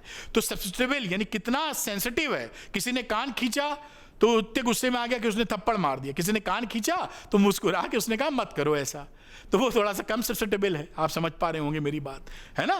कोई धूप में निकला एकदम जल गया, अरे नहीं, एक कोई धूप में निकला कोई फर्क नहीं पड़ता, मतलब थोड़ी बहुत धूप झेल लेते हैं। तो ये सब्स्टिटेबिलिटी कितनी, सेंसिटिवनेस कितनी है आपकी। तो यहां पर बात की जाए साई की वैल्यू यहां से M अपॉन H, इस फॉर्मूले को भी बेहतर ढंग से याद रखना चाहिए। मैंने कहा 3-4-5 स्लाइड फॉर्मूले से भरी हैं, आपकी क्लैरिटी होनी चाहिए। भी चलेंगे कुछ फॉर्मूले जिससे आपको पूरी बात आप तक पहुंचे। तो साई क्या हो गया? जैसे कि क्लैरिटी के लिए, magnetic सब्स्टिटेबिलिटी is a measure of how a magnetic material responds to an external field। जब एक्सटर्नल फील्ड आप लगाते हैं तो वो मटेरियल कैसे रिस्पॉन्ड करता है एक्सटर्नल फील्ड से, उसको हम साई से रिप्रेजेंट करते हैं। और पैरामैग्नेटिक मटेरियल के लिए साई की वैल्यू होती है स्मॉल पॉजिटिव नंबर। और अभी हम बात करेंगे, और डायमैग्नेटिक मटेरियल के लिए साई की वैल्यू होती है स्मॉल नेगेटिव नंबर। यानी M और H डायमैग्नेटिक के लिए अपोजिट डायरेक्शन में रहता है। हम मैग्नेटिक H जो है मैग्नेटिक फील्ड लगाते हैं एक डायरेक्शन में, मैग्नेटाइजेशन विपरीत डायरेक्शन में डेवलप होता है इन डायमैग्नेटिक सब्सटेंस। अभी इसको एलोबरेट आगे करने वाले हैं, चिंता बिल्कुल मत कीजिए। आपको relation between psi mu r and mu, ये आप साई आप जान ही रहे हैं मैग्नेटिक सब्सटेबिलिटी है, ये आपका परमेबिलिटी ऑफ द मटेरियल है, ये relative permittivity of the material है। चलिए बात को देखते हैं। प्रीवियस डेफिनेशन से B is equal to mu not H plus M आया था, ये फॉर्मूला यूज किया है जो आप ध्यान कर पाएंगे, अभी यूज किया गया है। दूसरा M की वैल्यू साई इंटू H भी यूज किया था। अब इन दोनों को मिला देते हैं आपस में, तो यहां पे B लिखा म्यू नॉट और ये H और M की जगह साई H लिख दिया। अब यहां से H कॉमन ले लो, ये देखिए यहां पर हमने mu not 1 plus Sai H common ले लिया। अब इसी वैल्यू को हम लिख देते हैं म्यू आर। ये देखिए इंपॉर्टेंट फॉर्मूला आ गया, B is equal to mu not mu r H। इसे क्या लिखा है, म्यू आर को 1 प्लस साई पकड़ के रखना। तो ये वैल्यू क्या, mu not into mu r को क्या लिखा जाता है, mu H। Second formula, mu r की वैल्यू 1 प्लस साई यहां पर इस्तेमाल किया है, तो म्यू आर है रिलेटिव मैग्नेटिक परमेबिलिटी। आपको फॉर्मूला मालूम होना चाहिए, पूछा जाता है। और दूसरा इंपॉर्टेंट फॉर्मूला ये यहां पे यूज किया गया, जो मैंने यूज किया था, mu not into mu r की वैल्यू म्यू के बराबर होगी। तो mu is equal to mu not into mu r. और आप जानते भी हैं कि रिलेटिव परमेबिलिटी किसके बराबर होती है, मटेरियल की अपॉन फ्री स्पेस की। ये फॉर्मूला पहले से आप जानते होंगे, ऐसी उम्मीद है, नहीं जानते तो जान लीजिए अभी। और ये म्यू नॉट 1 प्लस आई के बराबर होगी मैग्नेटिक परमेबिलिटी। तो ये फॉर्मूले बड़े इंपॉर्टेंट हैं, जगह जगह यूज हो सकते हैं, बहुत फायदा करेंगे। अब इसी बात को मैं आगे लेके चलूं आपको कि यहां पर देखिए इसके ऊपर मैंने लिख दिया, तो इसको हटाना पड़ेगा, नहीं तो आपको दिखाई नहीं पड़ेगा बेटा। तो चलिए ये हट गया मेरे ख्याल से। अब यहां पर ये जो psi, mu r and mu होते हैं, ये तीनों इंटरडिपेंडेंट या इंटर रिलेटेड होते हैं। तो कोई एक क्वांटिटी ही स्वतंत्र है, किसी एक को चेंज करेंगे बाकी तीनों बदल जाएंगी। समझ में आई होगी बात। अब ये मैंने मोटे तौर पे समरी फॉर्म में लिख दिया है, जैसे आपका दिमाग पकड़ ले कि ये चीज हमको याद करनी है। तो ये क्या हो गई, mu r is equal to 1 plus psi, mu r is equal to mu upon mu not, mu is equal to mu not 1 plus psi, और बी की वैल्यू म्यू एच, यानी म्यू बराबर बी अपॉन एच। ये फॉर्मूले आप पे ध्यान, कभी सवाल आ जाए तो प्रेम पूर्वक निपटा दीजिएगा। आगे भी जो नीट का तैयारी करेंगे इसके बाद, बोर्ड्स के बाद, या जेईई मेंस की तैयारी करेंगे, उनमें भी ये सब चीजों की जरूरत पड़ेगी। कई बार बच्चे डर के छोड़ देते हैं, हटाओ, नहीं करिएगा ऐसा, बहुत सरल है, मुश्किल से 10 मिनट में याद हो जाएगा, लिखोगे तो आप। खैर अब शुरू करते हैं आगे की चर्चा, क्योंकि वो जो हमने टर्म पढ़े थे, इंपॉर्टेंट टर्म ना, वो क्यों पढ़े थे कि जब हम किसी पदार्थ को, मैग्नेटिक मटेरियल को एक्सटर्नल मैग्नेटिक फील्ड में रखते हैं तो उसके अंदर कैसे चेंजेस आते हैं, वो कैसे हम बताएं प्रिसाइसली, उसके लिए वो मैग्नेटिक टर्मिनोलॉजी यूज की जाती है कि साई है, म्यू आर है, म्यू नॉट है, बी है, एम है, जो जो वैल्यू थी। बात समझ में आई होगी। अब आता है क्लासिफिकेशन ऑफ मैग्नेटिक मटेरियल। अब ये जो हमारे बड़े जबरदस्त फेरेडे, माइकल फेरेडे साहब थे, इन्होंने क्या किया कि कुछ मटेरियल्स को एक्सटर्नल मैग्नेटिक फील्ड में रखा और देखा कि हर मटेरियल का अपना अलग प्रॉपर्टी है जब हम एक्सटर्नल फील्ड में रख रहे हैं। उन्हीं प्रॉपर्टी के बेसिस पर इन्होंने मटेरियल्स के 3 क्लासिफिकेशन कर दिए। एक क्लासिफिकेशन डायमैग्नेटिक, दूसरा पैरामैग्नेटिक, तीसरा फेरोमैग्नेटिक। ध्यान रखिएगा, मैंने बहुत ही ध्यान से एक एक लाइनें एकदम जूस निचोड़ बना के आपके लिए लेके आया हूं। किस बेसिस पर है, on the basis of their behaviour in external magnetic field. किसी मटेरियल को एक्सटर्नल मैग्नेटिक फील्ड में रखे हो तो उसमें क्या क्या कांड होंगे, उसका 3 मेजर क्लासिफिकेशन है, डायमैग्नेटिक, पैरामैग्नेटिक, फेरोमैग्नेटिक। एक एक करके हम समझेंगे ये किस चिड़िया का नाम है। अब यहां पे कुछ वेरी इंपॉर्टेंट स्लाइड, जितना भी इंपॉर्टेंट कहें कम है, इससे हमेशा कुछ ना कुछ आपको बोर्ड्स में मिलेगा, नीट में मिलेगा, जेईई मेंस में मिलेगा, मतलब ऐसा मान सकते हैं, बहुत इंपॉर्टेंट है। तो यहां पर जो हमने पैरामीटर सीखे थे, इंपॉर्टेंट टर्मिनोलॉजी जो मैग्नेटिक प्रॉपर्टी को शो करने के लिए थी, साई था, म्यू था, म्यू आर था, उनके टर्म में कुछ फिगर्स बताई जाएंगी। तो देखिए ये डायमैग्नेटिक, पैरामैग्नेटिक, फेरोमैग्नेटिक की चर्चा कर रहे हैं, ये फिगर्स याद कर लीजिएगा, होती है सरल है, समझ में भी आ जाती है। साई की बात, तो डायमैग्नेटिक के लिए जो साई होता है वो -1 के इक्वल या उससे बड़ा और 0 से छोटा होता है, स्मॉल नेगेटिव नंबर होता है डायमैग्नेटिक के लिए साई।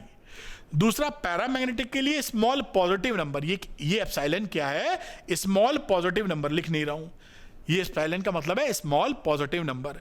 और फेरोमैग्नेटिक के लिए साई की वैल्यू होती है 1 से बहुत ज्यादा बड़ी, ये साई की वैल्यू है सब्सटेबिलिटी, मैग्नेटिक सब्सटेबिलिटी की वैल्यू। दूसरी हम बात करें तो म्यू आर रिलेटिव परमेबिलिटी, तो आपने रिलेशन देखा था कि म्यू आर की वैल्यू होती है 1 प्लस साई।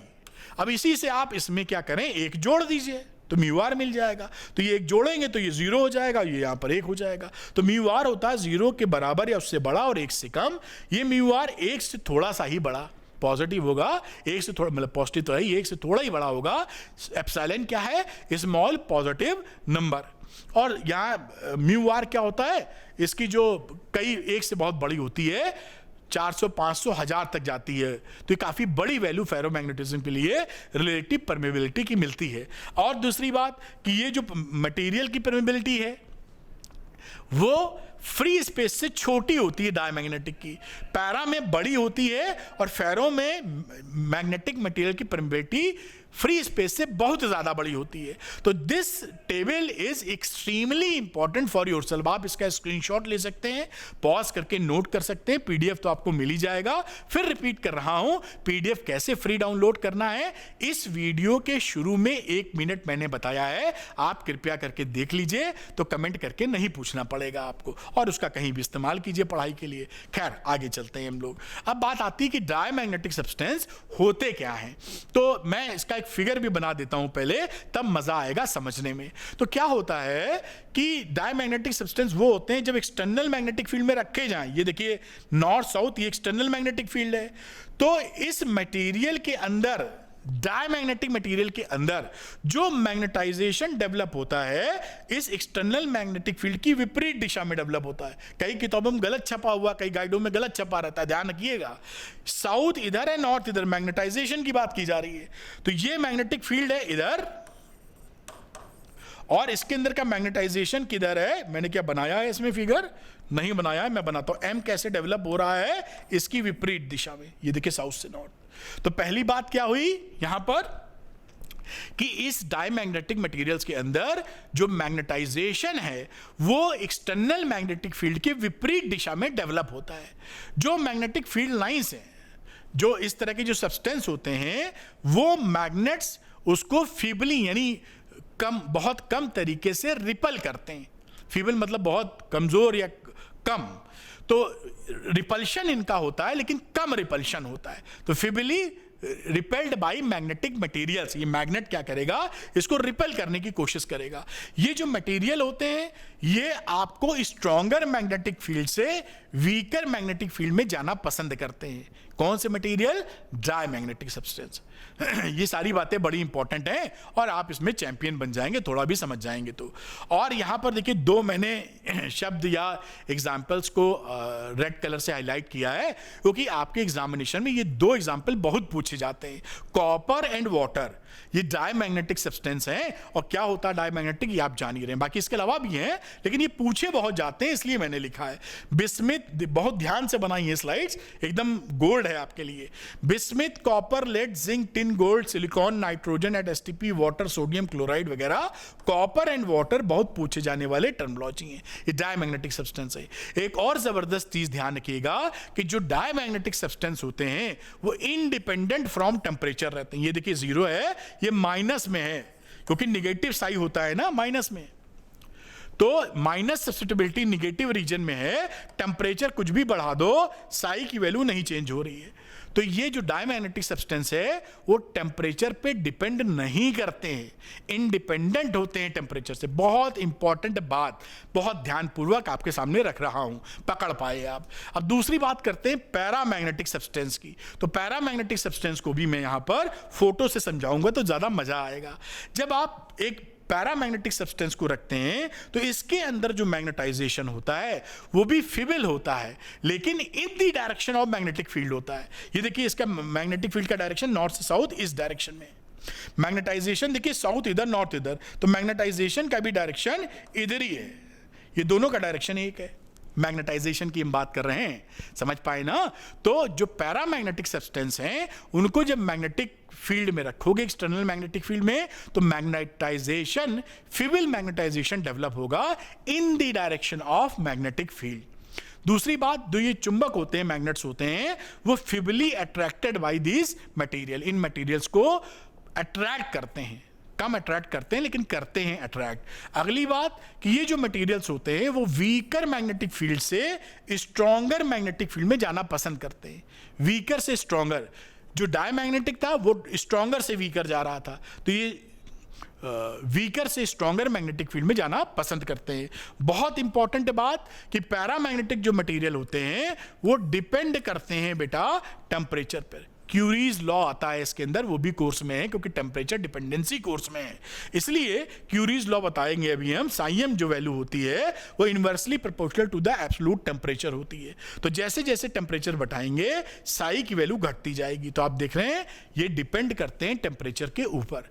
अब अगला आता है फेरोमैग्नेटिक मटेरियल। ये मटेरियल क्या होते हैं? ये पैरामैग्नेटिक मटेरियल के बड़े भाई हैं या बिग डैडी हैं। जो काम पैरा करता है उसका बहुत तगड़े तरीके से ये करते हैं, यानी जो एक्सटर्नल मैग्नेटिक फील्ड आपने बनाया है, लगाया है, इसके अंदर जो मैग्नेटाइजेशन है वो बहुत स्ट्रॉन्ग मैग्नेटाइजेशन होता है in the direction of magnetic field. ये देखिए साउथ से नॉर्थ, ये साउथ बना, नॉर्थ बना, और मैग्नेटाइज एम की वैल्यू इसी डायरेक्शन में आ गई आपकी। देखिए साउथ नॉर्थ, इधर से इधर मैग्नेटाइजेशन। तो ये क्या करेंगे, इसके अंदर मैग्नेटाइजेशन डेवलप होगा जो एक्सटर्नल मैग्नेटिक फील्ड के ही डायरेक्शन में है और काफी स्ट्रॉन्ग डेवलप होगा। साथ में बात करें तो मैग्नेट इन मटेरियल्स को काफी तगड़ा अट्रैक्शन करते हैं। साथ में ये जो मटेरियल होते हैं ये स्ट्रॉन्ग से वीक से स्ट्रॉन्ग मैग्नेटिक फील्ड में जाना पसंद करते हैं, वेरी रैपिडली एंड क्विकली, बहुत तेजी से जाना पसंद करते हैं। तो ये लिखा है देखिए, weaker to stronger parts of magnetic field में जाना पसंद करते हैं। एग्जांपल के तौर पे iron, cobalt, nickel, gadolinium and alloys like एल्किनो, ये सब इसके एग्जांपल्स हैं फेरोमैग्नेटिक मटेरियल के। ये भी डिपेंड करते हैं टेम्परेचर के ऊपर। यहाँ पे आता है क्यूरी वेस्ट लॉ, पढ़ेंगे हम लोग मॉडिफाइड क्यूरीज लॉ। एकदम स्पष्टता से हम बात कर रहे हैं आपसे, है ना, और बहुत ही कम समय में आप देखेंगे। पूरा वीडियो जब खत्म होगा, जो भी समय लगे 1.5 घंटे के आसपास या थोड़ा ज्यादा समय उससे लगे, तो आपको ये लगेगा भाई सब कुछ सर ने पढ़ा दिया एकदम क्लैरिटी से, क्योंकि मैंने आपके लिए होमवर्क किया है। तो अगर आपको मजा आए और लगे काम बनता है तो लाइक करना मत भूलिएगा और अपने दोस्तों के साथ शेयर भी कीजिएगा, जिससे मुझे मोटिवेशन मिले। उसमें आपका भी फायदा है क्योंकि अच्छे अच्छे वीडियो आएंगे तो आप कमाल करेंगे। खैर, यहाँ पे मॉडिफाइड क्यूरीज लॉ की बात करें तो साइम की वैल्यू इस तरह से डिपेंड करती है। यहाँ एक टेम्परेचर एक और आता है, वो भी हम बात करेंगे, T = TC क्या होता है। खैर, आप समझ गए यहाँ पे फेरोमैग्नेटिक मटेरियल की कहानी। अब एक कदम और आगे बढ़ाते हैं, ओरिजिन ऑफ डायमैग्नेटिज्म, कि भाई जो डायमैग्नेटिज्म था वो हो क्यों रहा था, उसका एक्सप्लेनेशन क्या है। तो एक्सप्लेनेशन ऐसा बोलते हैं कि जो डायमैग्नेटिक मटेरियल होते हैं उनका खुद का परमानेंट मैग्नेटिक मोमेंट नहीं होता है। कहने का मतलब कि एटम्स के अंदर जो इलेक्ट्रॉन होते हैं वो पेयर्ड इलेक्ट्रॉन्स होते हैं। एक अगर क्लॉकवाइज एंटी क्लॉकवाइज घूम रहा है, देखिए इलेक्ट्रॉन, तो एक क्लॉकवाइज घूम रहा है। आप देख रहे हैं ना इलेक्ट्रॉन, इसको सपोज करिए कि ये ऐसे ही समझ लीजिए इस डायरेक्शन में है तो ये उसकी विपरीत डायरेक्शन में है। तो दोनों चार्ज जो ऐसा मोशन करते हैं, जो इनका m बन रहा है इससे और इसका m, दोनों इक्वल एंड अपोजिट होते हैं। इस वजह से इनका कोई नेट डायपोल मोमेंट नहीं होता। ये किसकी हम बात कर रहे हैं? डायमैग्नेटिज्म की। तो डायमैग्नेटिज्म किसके अंदर मिलेगा? जिसमें हमेशा आपको पेयर्ड इलेक्ट्रॉन्स मिलेंगे, जो एक तरफ चक्कर मार रहे हैं दूसरी तरफ चक्कर मार रहे हैं, दोनों एक दूसरे के मैग्नेटिक डायपोल मोमेंट को कैंसिल कर देते हैं। अब कहानी क्या होती है कि जब आप इसको एक्सटर्नल फील्ड में रखते हैं, जैसे ये देखिए एक्सटर्नल फील्ड B लगाया, तो एक्सटर्नल फील्ड में जब रखते हैं तो इसकी जो स्पीड होती है इलेक्ट्रॉनों की, फोर्स लगता है इस पे, उससे बदल जाती है। तो मैग्नेटिक फील्ड की तरफ जो मैग्नेटिक डायपोल होता है वो घट जाता है क्योंकि स्पीड हो जाएगी कम। तो ये m - Δm आ जाता है और इसकी विपरीत दिशा में फोर्स का डायरेक्शन क्योंकि बदला हुआ होता है, तो जो मैग्नेटिक मोमेंट होता है B की अपोजिट डायरेक्शन में बढ़ जाता है। जितना इधर घटा उतना ही उधर बढ़ा। समझ में आ रहा है ना? जब एक्सटर्नल मैग्नेटिक फील्ड नहीं थी तो दोनों इक्वल एंड अपोजिट थे, मैग्नेटिक डायपोल मोमेंट कैंसिल हो गए। लेकिन उसके बाद जब हमने एक्सटर्नल मैग्नेटिक फील्ड लगा दी, ये एक्सटर्नल मैग्नेटिक फील्ड है, तो एक्सटर्नल मैग्नेटिक फील्ड की दिशा में मैग्नेटिक डायपोल मोमेंट घट गया और उसकी विपरीत दिशा में बढ़ गया। जितनी घटोत्तरी उतनी बढ़ोतरी। अब इन दोनों का अगर आप डिफरेंस लें तो 2Δm मिलेगा। m + Δm में से ये घटा दो, -m - Δm। टू डेल्टा में, उसका डायरेक्शन किधर होगा, उल्टी दिशा में। तो ये जो टू डेल्टा यहाँ पे दिखा भी है, मैं दिखाऊं, ये टू डेल्टा एम आपको जो डिफरेंस मिल रहा है वो बी की अपोजिट डायरेक्शन में मिल रहा है। यही तो डायमैग्नेटिज्म बता रहा था कि डायमैग्नेटिक मटेरियल को एक्सटर्नल मैग्नेटिक फील्ड में रखोगे तो उसके अंदर जो मैग्नेटाइजेशन डेवलप होता है, फीमेल मैग्नेटाइजेशन डेवलप होता है in the opposite direction of the magnetic field. ये अपोजिट डायरेक्शन में आ गया। तो टू डेल्टा एम जो डेवलप हुआ, ये मैं ऊपर क्यों लिख गया, यहाँ पर इसको एरेज करना पड़ेगा, तो यही दिक्कत है इसमें, बाकी मजा आता है इस पे। ये डू डेल्टा एम, ये जो बी का डायरेक्शन था उससे इसका डायरेक्शन अपोजिट इन नेचर है। तो यही चीज प्रूव हो गई कि जब भी एक्सटर्नल मैग्नेटिक फील्ड में डालोगे इसके अंदर टू डेल्टा एम का डिफरेंस पैदा होगा इन द अपोजिट डायरेक्शन। यही डायमैग्नेटिक सब्सटेंस आपको बता रहा था। ये सफिशिएंट मैग्नेटिक, यही मैंने समझा दिया, अपोजिट डायरेक्शन में पैदा हो जाएगा और डायमैग्नेटिक सब्सटेंस रिपल्ड किए जाते हैं मैग्नेट के द्वारा। ये मैंने आपको बताया था, क्योंकि अपोजिट डायरेक्शन में मैग्नेटाइजेशन है तो रिपल्शन इसके अंदर मिलेगा। और बिहेवियर डायमैग्नेटिक मटेरियल्स का इंडिपेंडेंट ऑफ टेम्परेचर होता है, इसको जरूर ध्यान रखिएगा। टेम्परेचर पे डिपेंड नहीं करता डायमैग्नेटिक सब्सटेंस। अगला कदम बढ़ाते हैं हम लोग। इसके एग्जांपल है कॉपर, बिस्मिथ, लेड। ये पकड़ के रखें। Origin of paramagnetism. अब इसका एक्सप्लेनेशन क्या है पैरामैग्नेटिज्म का? तो पैरामैग्नेटिज्म में क्या होता है कि जो एटम्स होते हैं उनमें कई बार जो पेयर्ड इलेक्ट्रॉन्स नहीं पाए जाते, अनपेयर्ड मिल जाते हैं। तो एक चक्कर ऐसे लगा रहा है तो दूसरा उल्टा चक्कर लगाने वाला मौजूद ही नहीं है। तो एक जो लगा रहा है उसके अंदर परमानेंट डायपोल मोमेंट क्रिएट कर दिया उसने। या एक दूसरे के विपरीत चक्कर तो लगा रहे हैं लेकिन एकदम दोनों को नलीफाई नहीं कर पा रहा। एक जो घूम रहा है दूसरा जो घूम रहा है वो दोनों एक दूसरे को नलीफाई नहीं कर पा रहे हैं, तो कुछ परमानेंट डायपोल मोमेंट रह गया। तो ये पैरामैग्नेटिक सब्सटेंस में क्या होता है, इनका परमानेंट डायपोल मोमेंट रहता है। क्यों रहता है ये मैंने यहां पे लिखा भी है। या तो अनपेयर्ड इलेक्ट्रॉन्स होंगे या non cancellation of the spins of two electrons की वजह से, कि एक इलेक्ट्रॉन ने दूसरे इलेक्ट्रॉन के चक्कर लगाने को नहीं मार पाया उसके इफेक्ट को। अब उस दशा में क्या होता है, बी नॉट, जब B not is equal to 0 का मतलब एक्सटर्नल मैग्नेटिक फील्ड आपने नहीं लगाया है, उस समय देखिए ये परमानेंट डायपोल मोमेंट तो इनके हैं लेकिन ये जिगजैग तरीके से अगड़म बगड़म, तो इनका नेट डायपोल मोमेंट कितना हो जाएगा एज ए मटेरियल 0। कोई इधर है, कोई इधर है, कोई इधर है, कोई इधर है, सबका डायपोल मोमेंट है लेकिन सब मिलके शून्य है, क्योंकि एक दूसरे के जिगजैग में रैंडम है, इसलिए बात खत्म हो जाएगी। लेकिन जैसे ही आप एक्सटर्नल मैग्नेटिक फील्ड लगाते हैं, ये क्या है, एक्सटर्नल मैग्नेटिक फील्ड, तो ये जो डायपोल मोमेंट होते हैं वो अलाइंड हो जाते हैं मैग्नेटिक डायरेक्शन के, और जैसे ही अलाइंड हो जाएंगे इसका नेट डायपोल मोमेंट इस मटेरियल का बन जाएगा। किस डायरेक्शन में बनेगा, जिस डायरेक्शन में मैग्नेटिक फील्ड एक्सटर्नल लगाया है। और यही तो हम पढ़ रहे थे कि पैरामैग्नेटिक मटेरियल में जो मैग्नेटाइजेशन डेवलप होता है वो in the direction of magnetic field, external magnetic field में डेवलप होता है। ये इसकी कहानी हो गई। ये देखिए कितना बढ़िया तरीके से आप डिटेल्ड वर्जन पढ़ते जा रहे हैं एकदम मोहब्बत से। अब यहां पर नो पैरामैग्नेटिक मटेरियल जो होते हैं वो टेम्परेचर पे डिपेंड करते हैं, क्यूरी लॉ इस पे लगता है, ये भी मैं बताया हूं और बताऊंगा अभी आपको। अभी देखिए क्यूरीज लॉ हो गया, ये ध्यान रखिएगा, ये पैरामैग्नेटिक मटेरियल के लिए लगता है। तो पैरामैग्नेटिक के लिए ये ग्राफ है साइम टी का, साइम टी बढ़ाते जाओगे साइम गिरता चला जाएगा, और यहाँ psi m is equal to C by T होता है। अब यहाँ पर जो सी है वो क्यूरीज कांस्टेंट बोलते हैं, टी आपका होता है एब्सोल्यूट टेम्परेचर, और साई की वैल्यू होती है सब्सटेबिलिटी ऑफ द मटेरियल। ये क्यूरीज लॉ है, और ये जो क्यूरीज लॉ है ये पैरामैग्नेटिक मटेरियल के लिए ध्यान रखिएगा। क्यूरीज लॉ अलग होता है, मॉडिफाइड क्यूरीज लॉ अलग होता है, क्यूरीज टेम्परेचर अलग होता है। ठीक, तीनों अलग अलग बातें हैं, जलेबी ना बना दीजिएगा घुमा के, बढ़िया। अब ये इसमें एक चीज और होती है कि अगर आप बहुत हाई मैग्नेटिक फील्ड लगाते चले गए पैरामैग्नेटिक मटेरियल में, या बहुत लो टेम्परेचर कर दिया, तो जितने भी जो मॉलिक्यूल, जितने भी एटम्स थे वो सब अलाइंड हो जाते हैं एक्सटर्नल मैग्नेटिक फील्ड पे। तो उस समय जो मैग्नेटाइजेशन होता है वो उसे बोलते हैं सैचुरेशन वैल्यू, क्योंकि हर एटम अलाइंड हो चुका है, उससे ज्यादा सैचुरेशन तो बढ़ेगा नहीं, मैग्नेटाइजेशन बढ़ेगा नहीं, वो वैल्यू ये अचीव हो रही, इसको बोलते हैं सैचुरेटेड मैग्नेटाइजेशन। तो सैचुरेशन मैग्नेटाइजेशन के बाद ये जो कहा जा रहा है, जो मैंने बताया आपको, वहां पर उसके ऊपर क्यूरीज लॉ फिर काम नहीं करता। यानी क्यूरीज लॉ यहां तक तो वैलिड है, ये क्यूरीज लॉ रीजन, इस पोर्शन में क्यूरीज लॉ वैलिड नहीं है। ये कौन सा पोर्शन है जहां आपको सैचुरेशन ऑफ मैग्नेटाइजेशन दिख रहा है। सैचुरेशन मैग्नेटाइजेशन का मतलब जो एटम्स थे वो जितने थे, मान लो 1000 थे एग्जांपल, तो 1000 के 1000 एक्सटर्नल मैग्नेटिक फील्ड की दिशा में आ चुके हैं। तो इसके अलावा है ही नहीं तो कौन आएगा अब, तो मैग्नेटाइजेशन थोड़े बढ़ पाएगा उसके ज्यादा।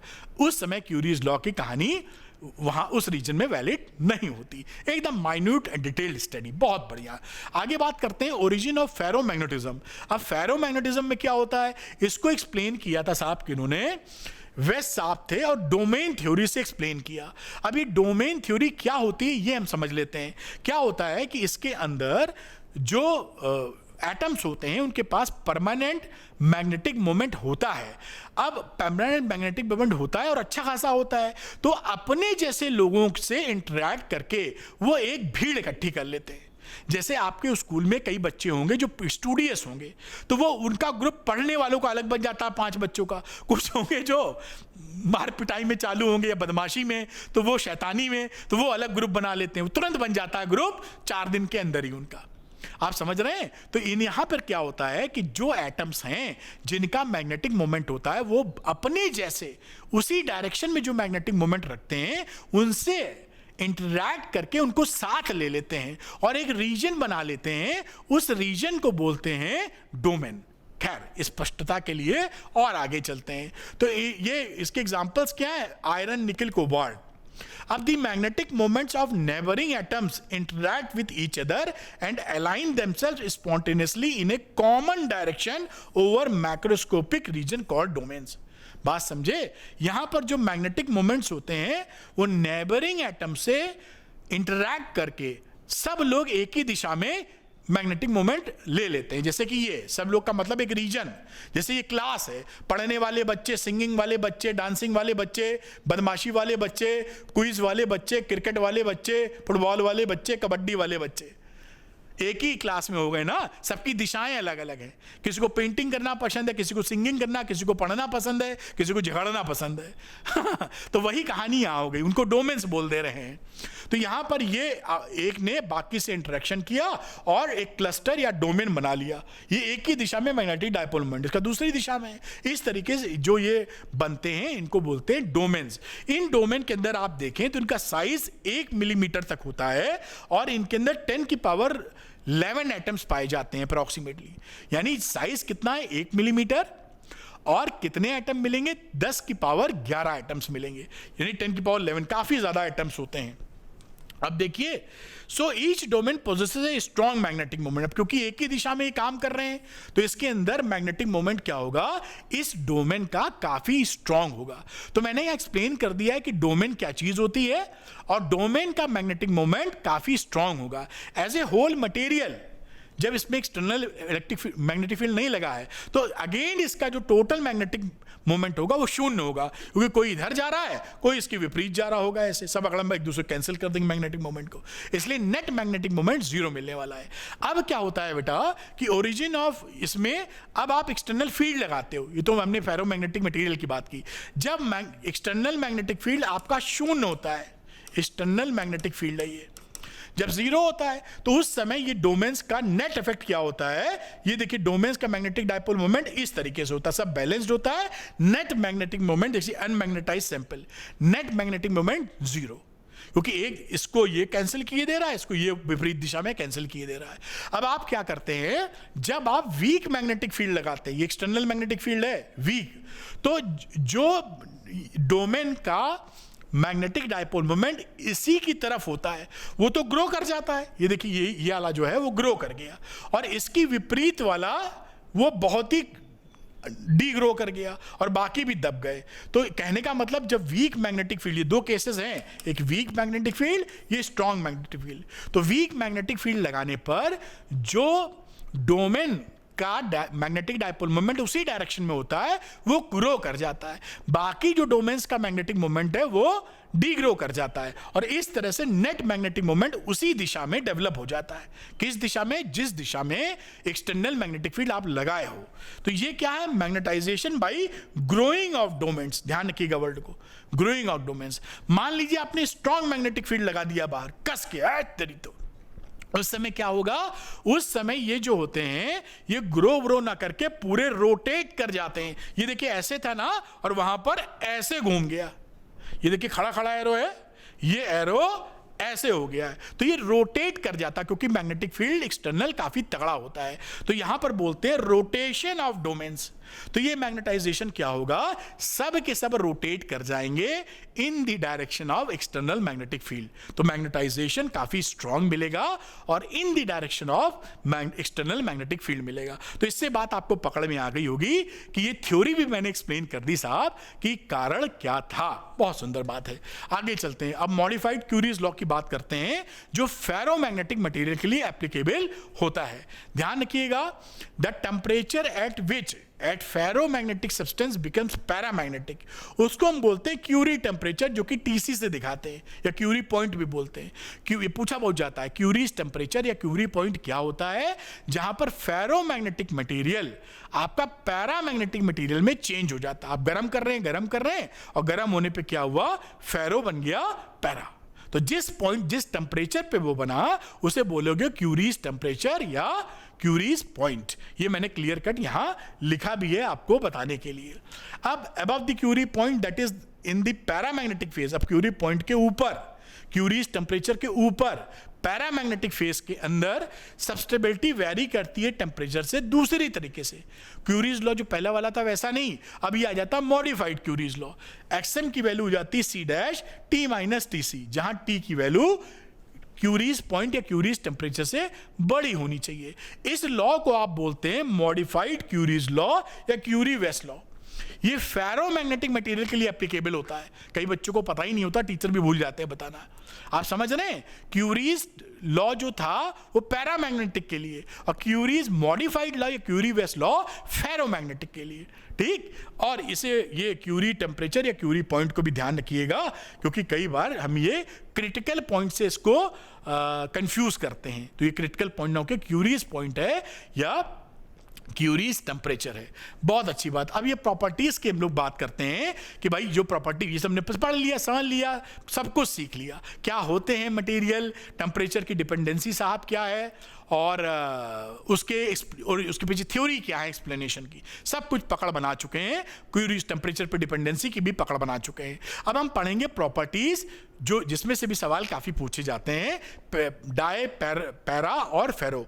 तो इसको मैंने कंपैरिजन के लिए एक टेबल वाइज आपके सामने प्रस्तुत कर रहा हूं जिससे कि आप पकड़ बना लें। तो यहां पर देखिए डायमैग्नेटिक थोड़ा छोटा लिखा है, तभी आ पाएगा, ध्यान से समझिएगा, और फेरोमैग्नेटिक आप समझ गए। अब यहां पे पहली प्रॉपर्टी का जिक्र किया जाए तो डायमैग्नेटिक सब्सटेंस में क्या होता है, फिबल मैग्नेटाइजेशन होता है इन द अपोजिट डायरेक्शन। जो एक्सटर्नल मैग्नेटिक फील्ड लगाते हो उसकी अपोजिट डायरेक्शन में फिबल मैग्नेटाइजेशन है। यहां फिबल मैग्नेटाइजेशन है पैरा में, लेकिन in the direction of external field, और यहां पर स्ट्रॉन्ग मैग्नेटाइजेशन है in the direction of magnetic field. बात पकड़ में आ गई बड़ी, ये तो समझ भी चुके थे वैसे हम लोग। दूसरी बात, ये मैग्नेट्स इनको रिपेल करते हैं, फिबल रिपेल्ड बाय द मैग्नेट्स, इसमें feebly attracted by the magnets, इसमें strongly attracted by the magnets. अगर कोई फेरोमैग्नेटिक मटेरियल रखोगे तो मैग्नेट इसको खींच लेगा कस के, पैरा आराम से खींचेगा, धीरे खींचेगा, और डायमैग्नेटिक इसको थोड़ा पुश कर देगा।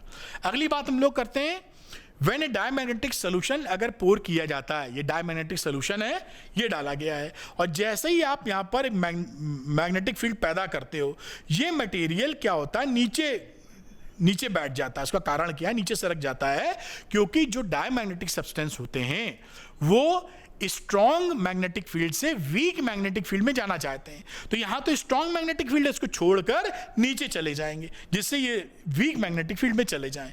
इसलिए डायमैग्नेटिक ऐसा बिहेव करता है। जो पैरामैग्नेटिक मटेरियल है, अगर ये पैरामैग्नेटिक सोल्यूशन अगर हम डाल दें और यहां पर हम मैग्नेटिक फील्ड पैदा करें, तो ये पसंद करता है, तो वीक मैग्नेटिक फील्ड से स्ट्रॉन्ग मैग्नेटिक फील्ड में जाना चाहेगा। तो यहां पर ये सीधा ऊपर ये जो लिक्विड है वो चढ़ जाएगा ऊपर, यहां देखिए चढ़ गया और यहां पर नीचे बैठ गया है।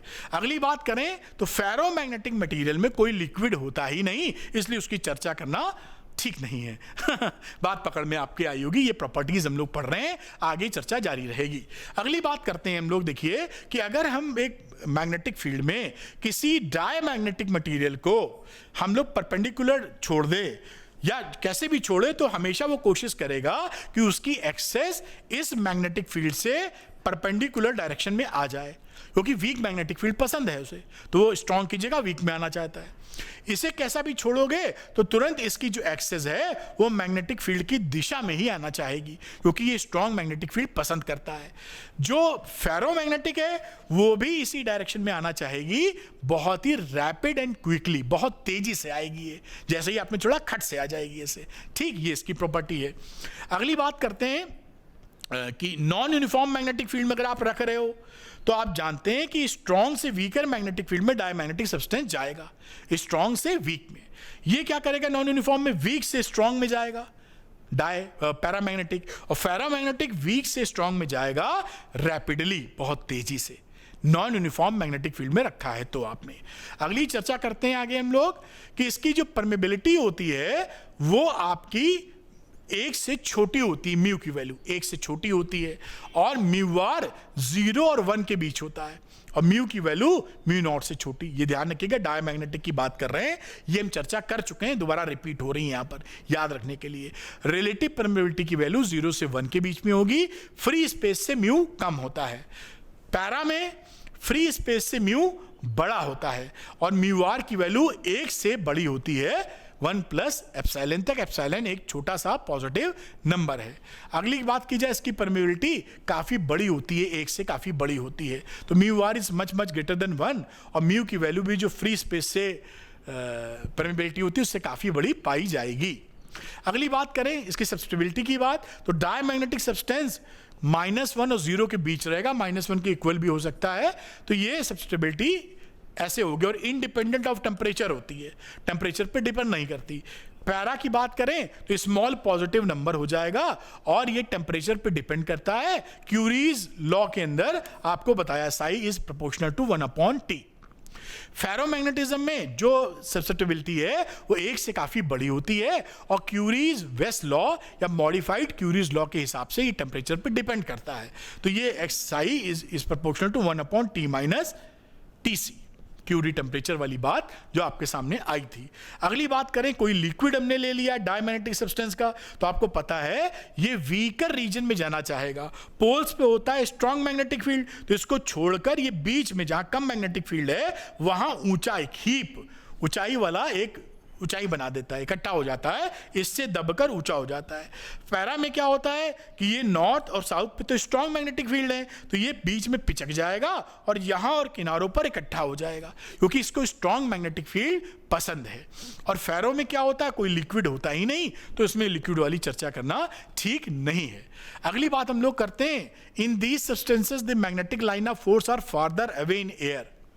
तो इसमें डायमैग्नेटिक में क्या होता है कि इसके अंदर से जो मैग्नेटिक फील्ड लाइन है वो जाना पसंद नहीं करती, एयर में ही निकलना पसंद करती हैं।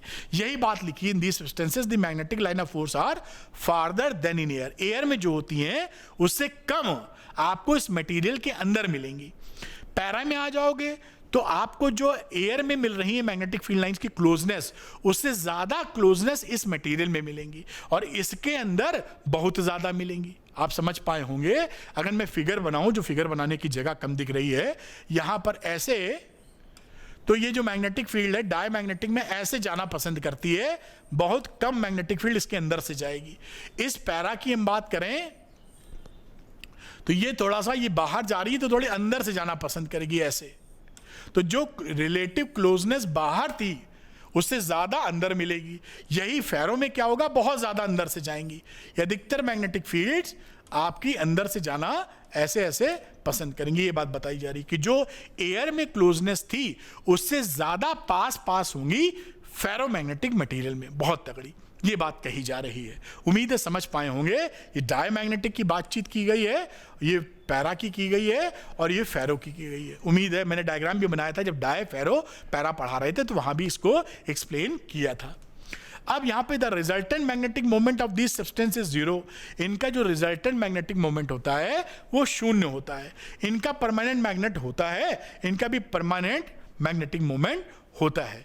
ये पूरी चीज आप देखेंगे तो पूरी चीज, पूरे चैप्टर को मैंने बहुत ही कम समय में आपके सामने रख दिया है। तो जो बच्चे मुझसे पढ़ना चाहते हैं क्लैरिटी के लिए, काफी डाउट क्लियर करना चाहते हैं कि भाई कोई भी चीज, हर चीज फिजिक्स की आसान लगे, डेरिवेशन समझ में आने लगे, न्यूमेरिकल आपसे बनने लगे, आपको पता हो कि ये इंपॉर्टेंट है, इसको नहीं छोड़ा जा सकता, और ये बैकलॉग हो गया तो उसको ऐसे कवर करना चाहिए, वो सारी चीज आप मेरे साथ कर सकते हैं द्रोणा 2.0 में। लाइव कोर्स है और इसमें स्ट्रॉन्ग बेनिफिट क्या है कि एनसीईआरटी एक्सरसाइज के हर सवाल का वीडियो सोल्यूशन आपको मिलेगा।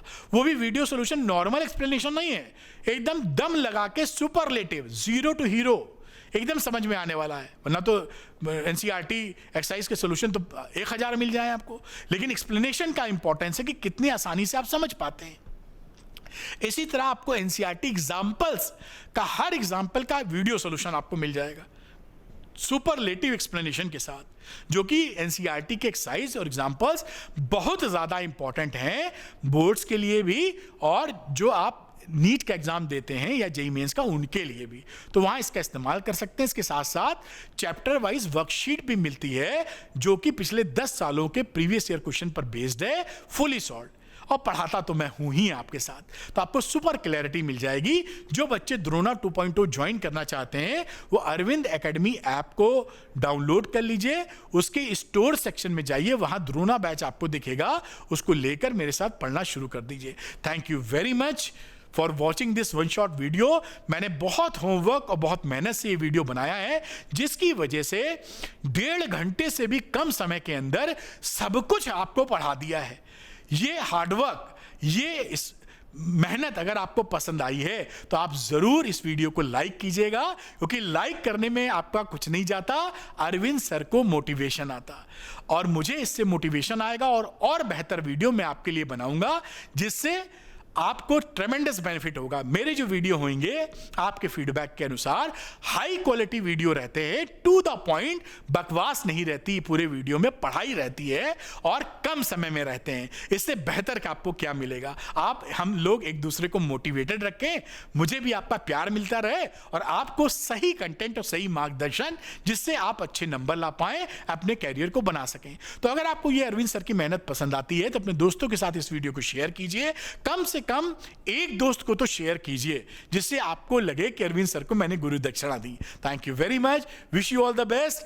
फिर से एक बार, लाइक करने में आपका कुछ नहीं जाता, अरविंद सर को मोटिवेशन आता। Thank you very much, good luck to you, bye.